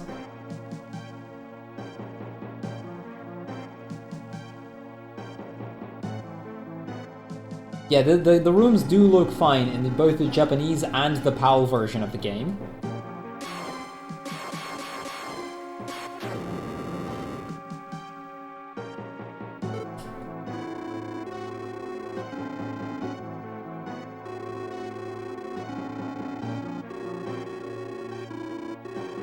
The Deos completely destroying the entire city of Kayad and everybody inside. And, well, we're not gonna stand by like this. We're gonna ask the professors, because, you know, they're on a flying island. We need to be able to get there somehow. We're gonna ask the professors if they know a way to get there.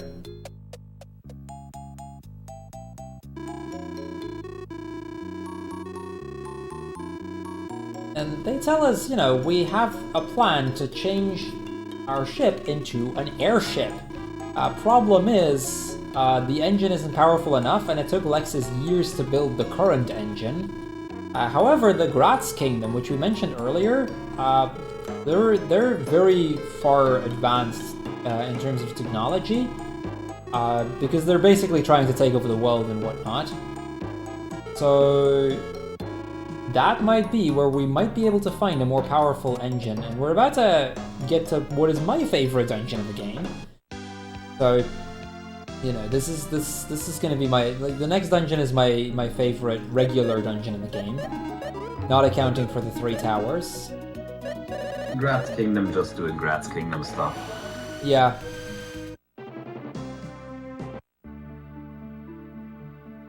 We're gonna warp to Derail and we're gonna sail through here. The game kind of intends you to go to Dunkirk, check out, or go through the cave again, and then find out that at the end the bridge is collapsed.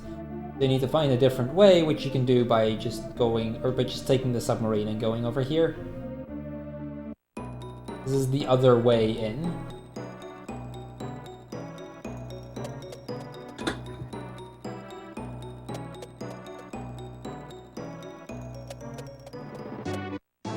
And thus we enter the famous 3Y Kingdom, also known as the Gratz Kingdom in every other version of the game. And we entered in the center of, like, the courtyard, so we immediately got caught. Oops. Because oops describes it the best. We also meet 2 people. We actually have met these 2 before. This is Birdie and Bart. We saw them about, well, a little over 3 hours ago, so for those that have been around the entire run, you may have seen these two before. These were the thieves that stole the crown back in the Alun's kingdom. And well, they were caught in the Gratz kingdom trying to, well, steal the crown. Because they never learn, obviously.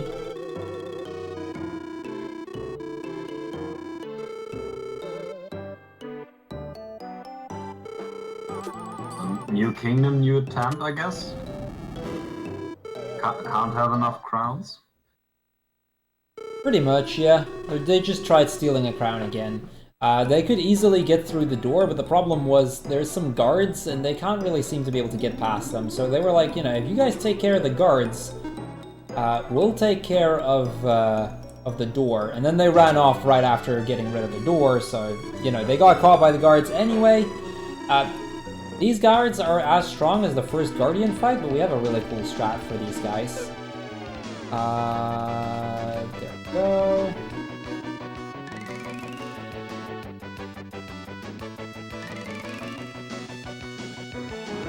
Yeah, that was the guards. Very easy boss. Not even really a boss anymore. This was a boss fight earlier, but we just two-shot them now. And we're gonna probably do my favorite dungeon for a lot of different reasons. This dungeon is really short. That's always a good thing, of course. I probably shouldn't be running into white dragons. I mean, they were bosses earlier. But first things first, we're gonna do another minor glitch in a little bit. Or as you can consider this one minor, but it is considered a minor glitch. It skips about 3 rooms, and it skips getting the key the normal way. And this is probably, like, the best thing in the game. Don't mind this is completely normal, of course. Yeah, we just go out of bounds there, because... It confirms it even more. Just the Jesus walk. First walking on water, then walking on air. Yeah. This guy is a freaking legend right here. It turns out that the tile supposed to block you isn't actually there. There's 2 rooms in the game where that's the case, and that's one of them. If we have time, I'll show off the other one near the end of the run.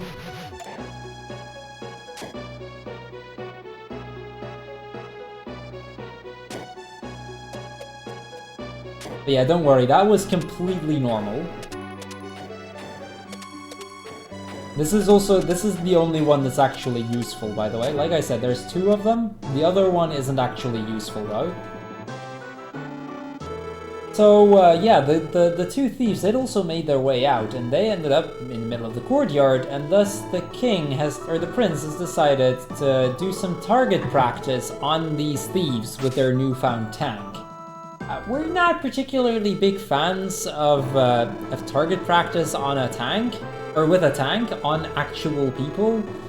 So yeah, we're gonna stop them. I will emphasize again, even though the category name is glitchless, it's usually referred to as no major glitches. They actually very recently changed the name for that very reason, because there technically are some very small glitches that we abuse. But yeah, you could also just call this no major glitches, which technically nowadays is the name, but it doesn't really matter, I guess. So we get into the fight with this guy, the tank. We're actually going to be fighting a tank. I know, nice, right? With swords and magic. Sounds fair.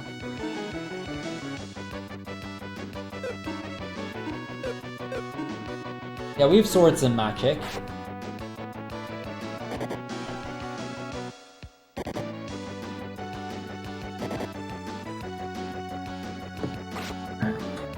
Triple attack with weapons on a tank.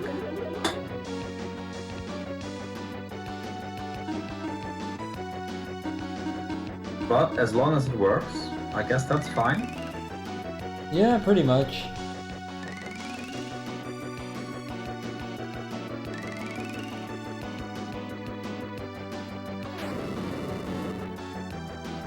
Incendiary Bomb is actually a good move. it's a fast move, and it gets us a lot of IP.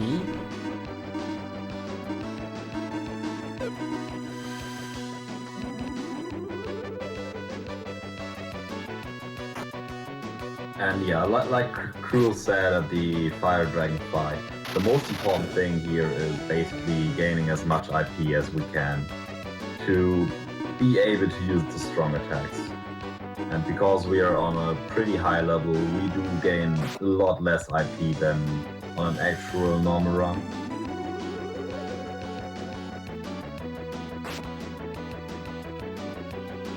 So, like the strongest attacks that are usually bad for a normal run are actually pretty good for us because we are most of the time able to survive them.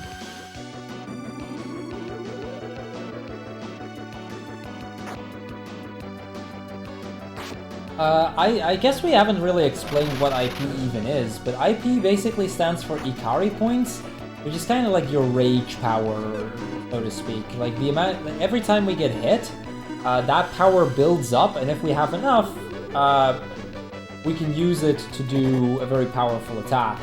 You can kind of compare it to the limit break in FF7. That's a pretty accurate comparison there.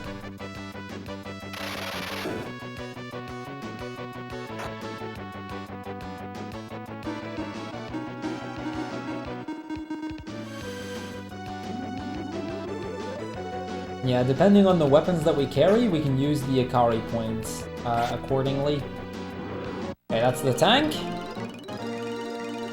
And with that, it's basically time for the end game. We're gonna get the engine. The Prince, very upset, of course, that we beat him. He's gonna blow up the castle. Well, a part of the castle.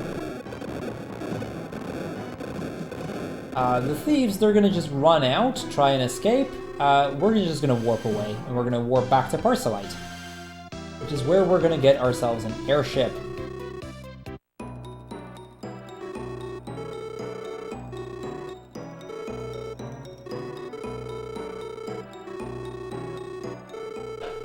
The thieves, say what you will, but they got away with the crown. So, you know, they do kind of need to find a way out of here because the bridge is collapsed, but they did get the crown. We now have a new engine, so we're going to talk to Alexis and we're going to get ourselves an upgraded airship.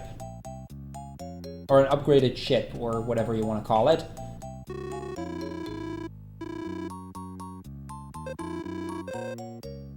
Well, that was a quick evolution from just a normal sailing boat, to a motorboat, to a submarine, to an airship. All of that in like 1.5 hours. Sounds reasonable to me. Yep. So it basically looks like they completely destroyed the entire ship, or at least when they were redecorating it, so to speak. But they just finished remodeling. Now Doom Island, however, has stopped above Narvik, and the air there is too strong for us to actually get onto Doom Island. The turbulence around it. So we're gonna go to Narvik, and we're gonna see if they can help us actually get to Doom Island.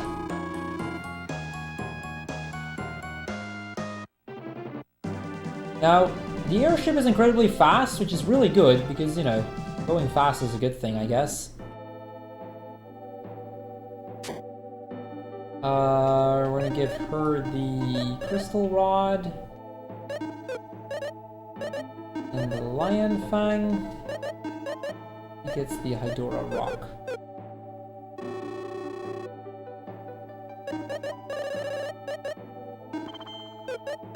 We're gonna buy 2 Zurko shields. And they're gonna help me a lot near the end here. Also, the town music is really something special. Oh, absolutely. This town has got one of the best themes in the game. Not only that the whole game has some incredible music, but there are some parts where the music is just so good. Yeah, you'll notice near the end here that the game definitely, you know, pushes it up a notch. with all the themes that are gonna be coming up, because we're still gonna get some fantastic soundtracks here. Yeah, basic story is we're gonna get three girls to the top of their respective towers to unlock the seal to some really powerful pieces of armor that might actually be able to help us defeat these Sinistrals. We're gonna climb these towers, so yeah, for every tower, like, I'll try to summarize basically what we need to do. Every tower has 3 mandatory fights that we need to fight. Other than that, it's a pretty self-explanatory thing. We just gotta make it to the top, and we'll get some really powerful piece of armor as a reward. Yeah, enjoy the climbing of these towers, and enjoy some fantastic music here.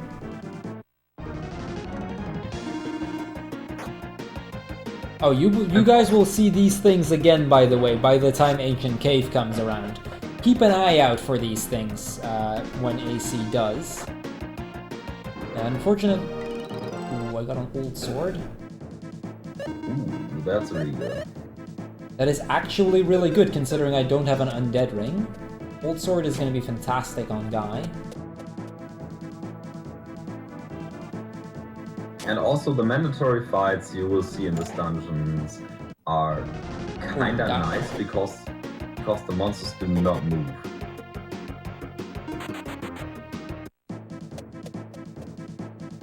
Surprise IP on everyone. That's yeah, I miscounted my steps. I thought I had one more, so I would make it, but I was one short. Right, we also never explained how a stun works. Yeah, so a stun paralyzes an enemy character on the map for 6 steps. So after 6 steps, they get their movement back, which is basically just enough for most of the pieces of movement. Yeah, we got a 2% old sword drop. I know, it's the first time I'm getting in a run. I've seen it happen once before, but that's the first time I'm getting one in a run, so... I'll take it. Kinda making up for the gargoyle fight, I guess. I guess. Showing how percentage works.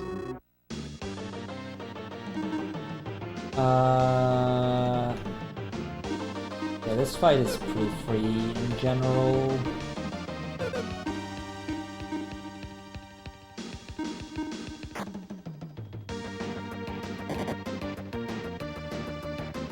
So at the top of the tower, we find Gatus, because he's the first of the Sinistrals, and we're gonna refight all of the Sinistrals here. Basically, every single one of the towers is just a refight with one of the older, or with one of the Sinistrals, at least for the first 2 towers. Now, Gatus is quite a pushover, though, so nothing to worry about. Yeah, I guess this Gatus has the strength as the first Gatus we saw. Yeah, this Gatus is exactly the same stats as the first Gatus we fought right at the start of the game, or like an hour into the game, roughly. Back then he was already beatable, he still is now. There also is a category that is just there for killing the first Gatus. So... it is kinda something special to kill the first Gatus. If you do it casually, it's a really fun thing. If you do it any otherwise, it gets really complicated, because... Yeah, the speedrun for Gatus percent is incredibly complicated. It's a really fun run, and I can strongly recommend it, but it's very, very tight right now.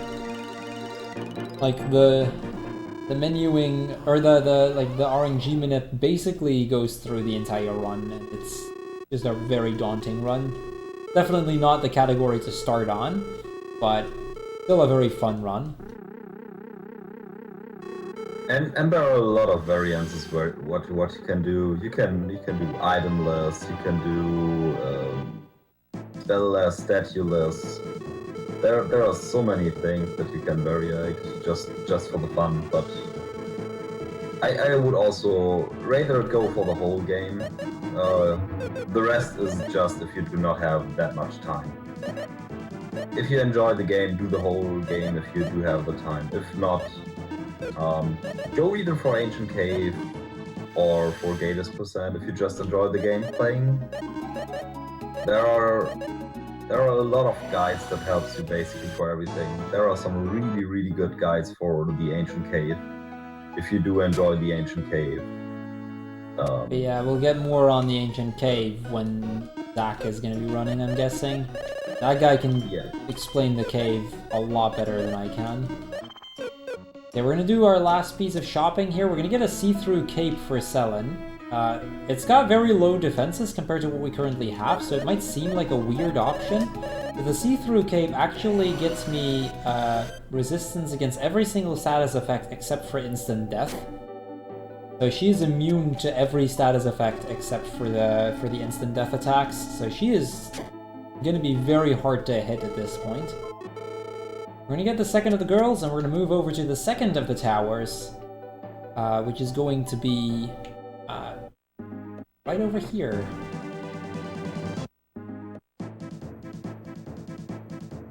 The same story as before. We're going to go to the top of the tower, and we're going to fight 2 monsters along the way, as well as one of the Sinistrals again on top. Now, if you've seen the Sinistrals up to this point, you may already know which one's coming up.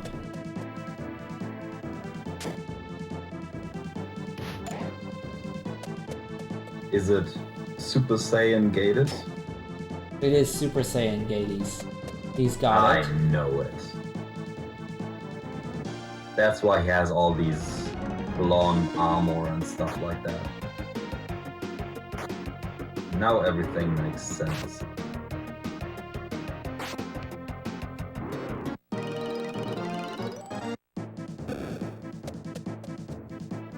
No second old sword. What's up with your RNG? Yeah, I know, right? We didn't get the 2% again. But hey, it's fine. We'll just save up the luck to get a Gorgon rock later, Kappa. Sounds like a good idea.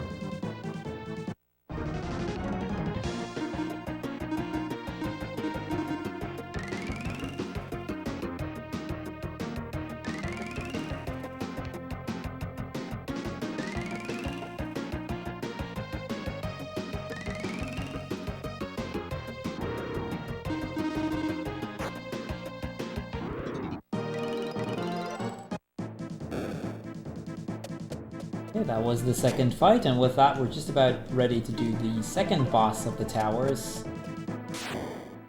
And for the next boss, just watch his sprites on the overworld and then watch them in the actual fight.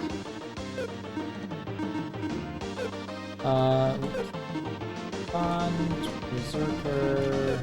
We're gonna do something really weird looking here. We're gonna use a Shriek on Artie. Yeah, it's exactly as Mitchell said. The hair color is kind of funny to watch. Okay, so Artie didn't get confused. The reason I use the Shriek on Artie is that he is the only character right now that can get confused by Aemon. All of the others are immune to it at this point, but Artie is not. So I use a Shriek there turn 1 just in case that it actually happens.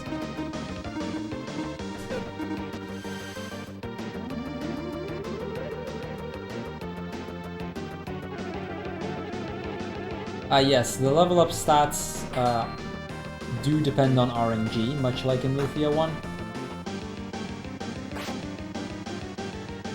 But if you're on RNG manipulation, you will always get the same level ups as usual. So the stats that you gain have something to do with where the RNG counter is at the moment, and then what character it is, of course. Because Guy will always gain more hit points and strength than like Selen. But it's not an actual roll that varies as long as you are on the same RNG seed. You will always get the same rolls for the level up. Okay, with that we kill off Amon. And that's, well, the second of the tower is done. We get some more levels and all that, and then we're going to be moving out towards the last of the towers. And Sarah's green again. We're also going to get another piece of equipment. This time it's going to be the pearl helmet.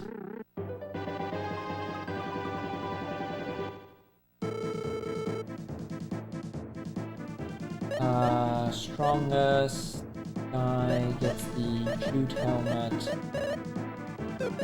This is why we got the jute helmet earlier. He's gonna get the ghost clothes, bright armor. But at this point, everybody in my party is immune to confuse, as well as a few other status effects. Like, most status effects will not actually hit me anymore.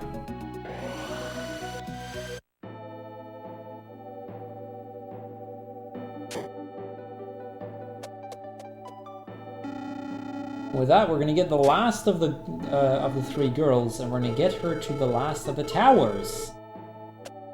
Now, we already know of one other Sinistral, so 3 guesses as to, you know, whom we would meet on top of the tower. Is it Tia? Yes, it's Tia. Obviously, it's gonna be Tia, the best waifu in the game. You really wanted to start that again, right? You know the waifu war was still on, right? I'm not going to say it loudly, but I have never seen Tia and Deus in the same room at the same time. I'm not going to say it. I just wanted to point it out. Yeah, same story with the last tower. We're gonna move up to the top. There is one encounter that's slightly different, and that's this one specifically. Now, remember how earlier we mentioned there was something about a Gorgon rock drop? Yeah, this guy can actually drop that. It's a pretty rare drop. It's pretty good if we can actually get it. So we'll see. It's generally, yeah, usually you don't get it. There is a way to get one naturally, but it's not really faster to do so. We didn't get this drop.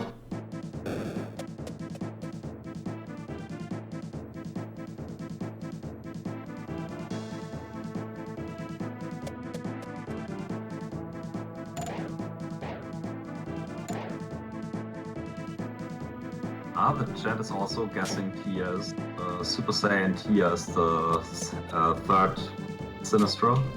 Starting to look like it. I guess I wasn't too off.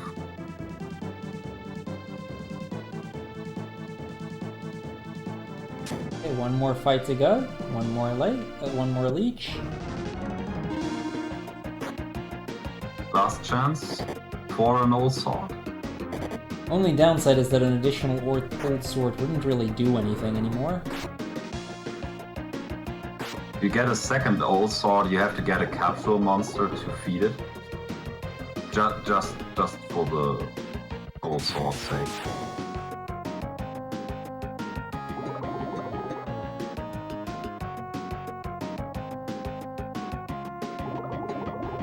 Yeah, these vampires are being really annoying, unfortunately. And they killed off Selen. Nice. This is fine. It doesn't really matter much. It slows down the next... or actually, no, it doesn't actually lose me any time. Never mind. It doesn't lose me time at all. If you want to know why the game is called Lufia, you'd have to watch Lufia 1. There is a reference to Lufia at the end of the credits of this game, but we'll not actually get into this. There is gonna be a Lufia, or you are gonna be able to know why the series is called Lufia by the end of Lufia, or by Lufia 1. And technically Lufia is in there, but I'd be spoiling parts of Lufia 1, which I'm gonna do next week. So, technically Lufia is in this game, but I shouldn't be telling too much more than that, honestly.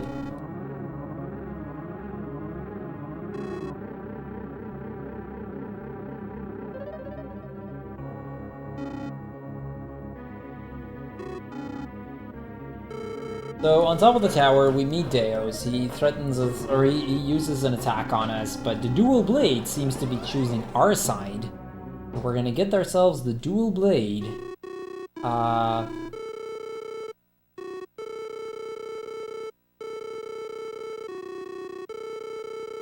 And well... Sadly, we cannot feed the dual blade.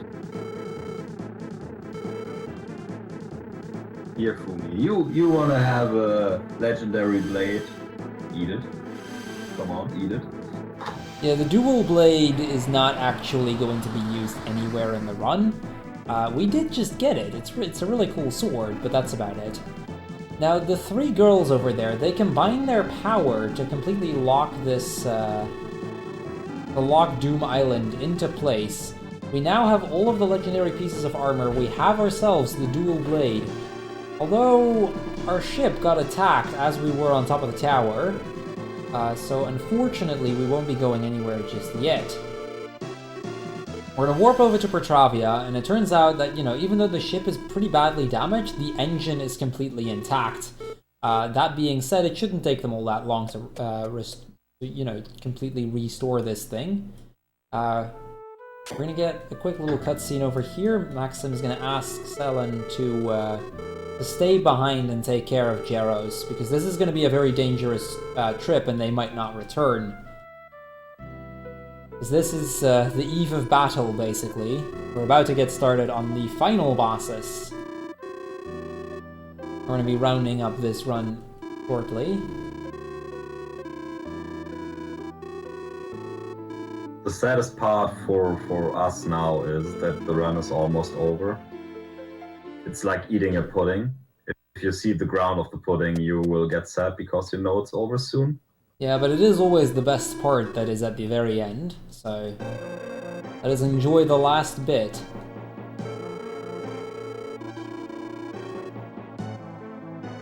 Now, just as we're about to start leaving for Doom Island, it turns out the entire city has been overrun by monsters, and that's where Decker comes in to save the day. It turns out that Decker actually did survive. Can I get some PogChamps for Decker in chat? Because he is going to take care of these monsters so we can make way to Doom Island.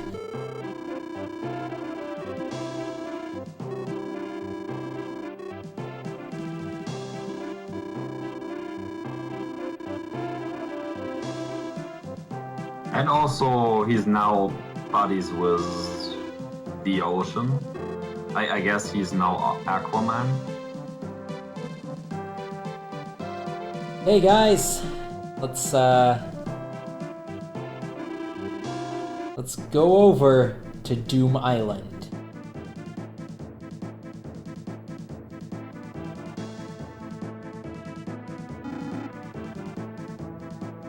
Eamon has one final trick up his sleeve in an attempt to defeat us one more time.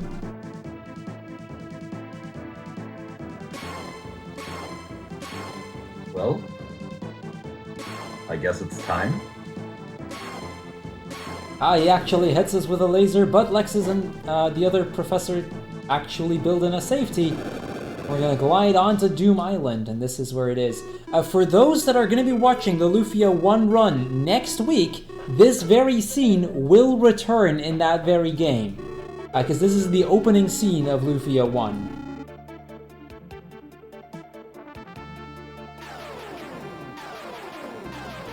We are going to be fighting every single one of the Sinistrals one more time.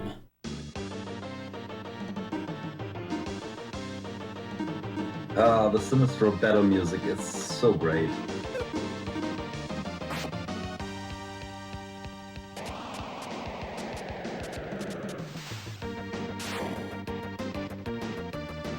Also, yeah, Gatus, he's a complete pushover right now.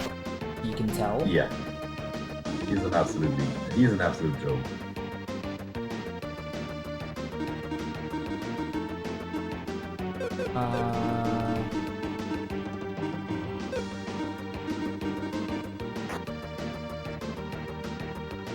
Yeah, the best music of the game is yet to come, but you'll hear more on that soon. We will let you know by a yeah, certain... we'll get back to that real soon, but not right now. That's Gates done. 1 Sinistral down, 3 more to go.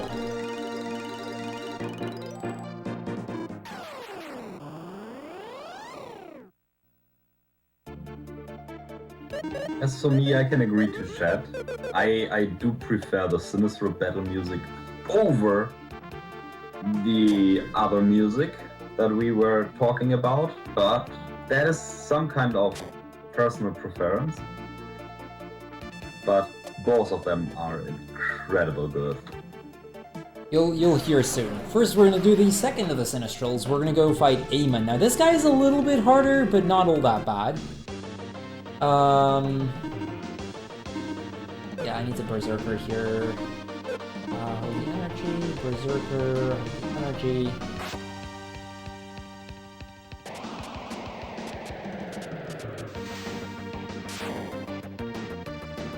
This is a close story, Gravity. You'll see. We're gonna finish, Lufia 2. And we're gonna actually get the last bit, like the cliffhanger that they leave you on, at the end of Lufia 1.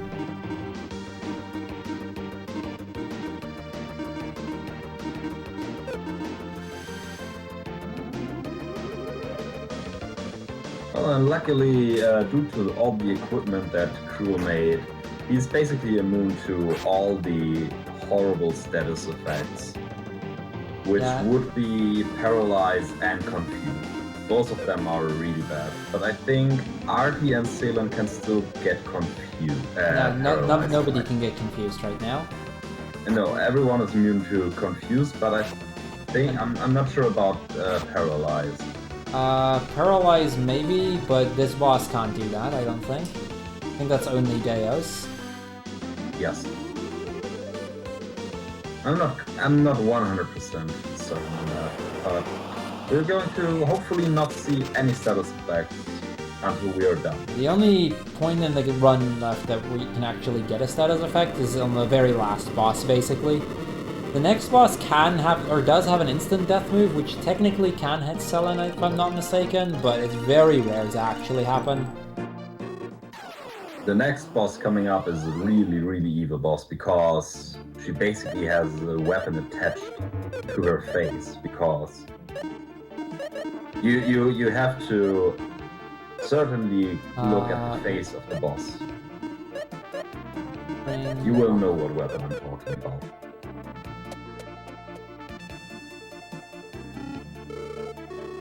So this is the last. So this is so we get the permission to cross, and Selen is like, this might be a trap, but no, he's testing our strength. So this isn't this is a test rather than a trap. We're going to be fighting Aram, the Mistress of Death, and the one Sinistral we actually hadn't met before. As Saito mentioned, pay attention to the nose if you want to know what he's talking about. That is like a second lance. Yeah, we commonly refer to it as the nose of death. But we've seen the sprite somewhere before, if you paid close attention to it. Yeah, but we'll explain in just a little bit. Just spoil that dude, for of course, for people of course. So yeah, as I don't know who said it in chat, but somebody already mentioned this. Obviously, very unlikely means guaranteed. So Selen just died. Yay. Been a very long time since I've had that happen in a run, and I don't have any miracles right now. So she's probably gonna, yeah, she's gonna die again. I need to approach this differently. This is kind of bad whenever Selen dies here. Because I need to keep casting that. You know what, we'll just leave her dead for now.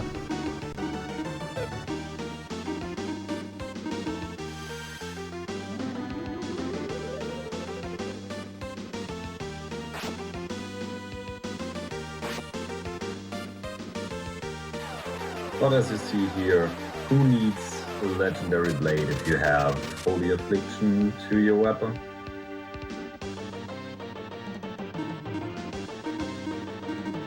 And also have an IP attack that deals 3 times the holy damage. No need for a legendary weapon that maxes your stats. Yeah, he's... or she's just about dead.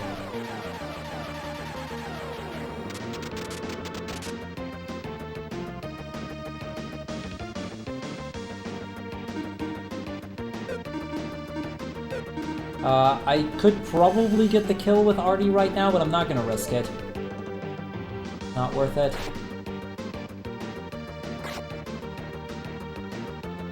Better safe than sorry. It does mean an extra devastation wave, and it does mean an extra turn, but so be it. I'd rather not take the risk. There we go. That's 3 done. 1 more fight to go.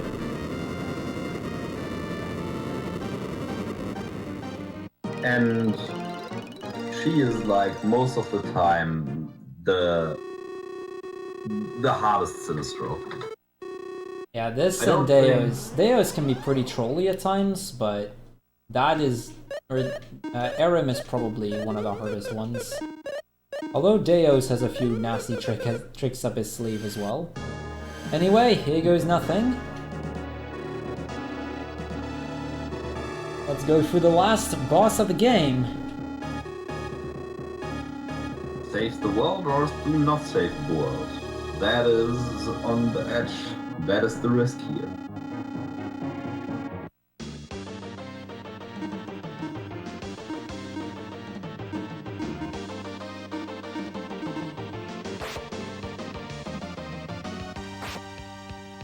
So this guy, he's got 20,000 health.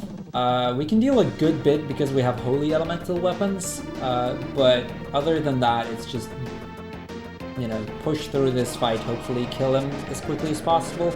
Terror Wave can cause most status effects in the game, which is really annoying. Luckily, he didn't get a single one of them off.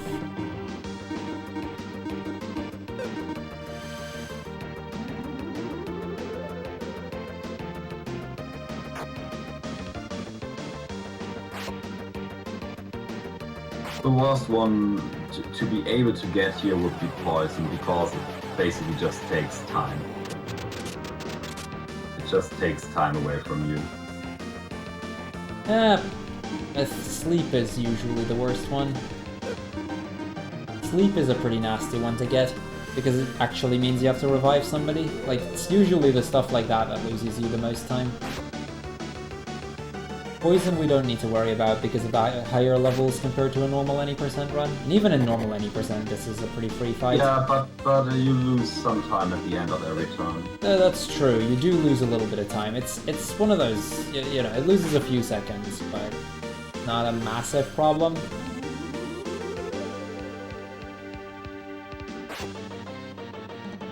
We would lose all the time we save from getting the 1 extra step. So Dark Reflector is a move that he usually does. At some point, it basically casts the attack back to me. That's gonna kill off Artie, but I'm not gonna have to worry about Artie's death here. We've got more than enough to finish up this fight at this point. Actually, Artie's tanking it with 25 health. Nice. Good job, Artie. High level high.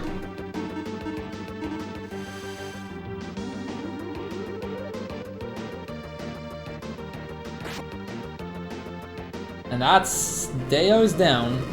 Now, we're not immediately going to finish this, or we're not immediately going to close time as soon as we finish this fight, because there is one more thing we need to do. We're going to get into a bit of a cutscene here. The Sinistrals are going to do one more final combined attack. And well, I'll explain the rest in a little bit. Before I do, I quickly want to thank Saito for joining me on the commentary today. Always glad. Because for the majority of this next part will be quiet. But we need the chat to do something. Yeah, we have a little assignment for you, but I'll get to that in just a second. So yeah, the Sinistrals, they do one final attack. We fight back. Artie already mentions that Selen can't really take too much more. And, well, we beat the Sinistrals one final time.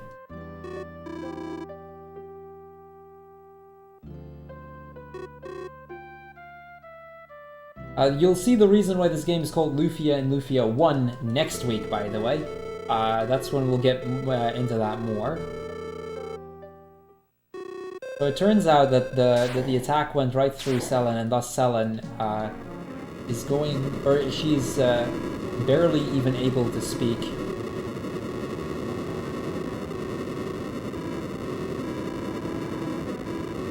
And thus, Artie and Guy, they warp out just before the end. Deos has one final trick up his sleeve. He's going to throw Doom Island on top of Parcelite. Now we meet up with Aram, whom we notice her energy waves are the same as, or Iris and Aram. Iris's energy waves are the same as Aram's, basically because the two of them are the same person. Do not do the Bible thumbs yet. We're not ready for Bible thumbs. Instead, in just a little bit, the music is going to cut out, and it's going to go into the best theme of the game. Tradition in the Lufia 2 community is that during this theme, everybody spams music Craigasm, and that's what I'm going to ask all of you guys to do. Spam them like you've never spammed before. Chat, thank you for joining me on Lufia 2. Enjoy the final stretch.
Yeah, that was Lufia 2. Just as we break the last crystal, we change the course of the island. It's now going to drop into the sea near Westland, which is where we'll be picking up next week for Lufia 1. Maxim used the last of his energy, and as such, Maxim 2 is going to be passing away. And thus we'll have to say goodbye to our two main characters. And this is where the Bible thumbs mentioned earlier come in. Quick shout out to everybody from Speed Gaming for organizing the marathon. Saito, once more, thank you for joining me on the commentary. Thank you everybody in chat for that amazing music, Craigasm spam. Quickly wanted to show off that out of bounds glitch at the end there. That's the other place where you can do that. Yeah, that was Lufia 2, Rise of the Sinistrals. Now, considering I'm starting, right about now, going to be on hosting, I think if that's in agreement with whomever is on restreaming right now, I'd like to point the direction towards them again. Feel free to let the credits play as you guys set up the next runner. Next up, we will be having Secret of Evermore by Meta Sigma, which is going to be an amazing run as well. I've seen, Meta Sigma is a really cool runner. Secret of Evermore is going to be a fantastic game, so I can strongly recommend you guys stay tuned for that. In the meantime, enjoy the Lufia 2 credits. And, well, I'll be back, aside from some hosting here and there, I'll be back next week with the sequel, Lufia 1.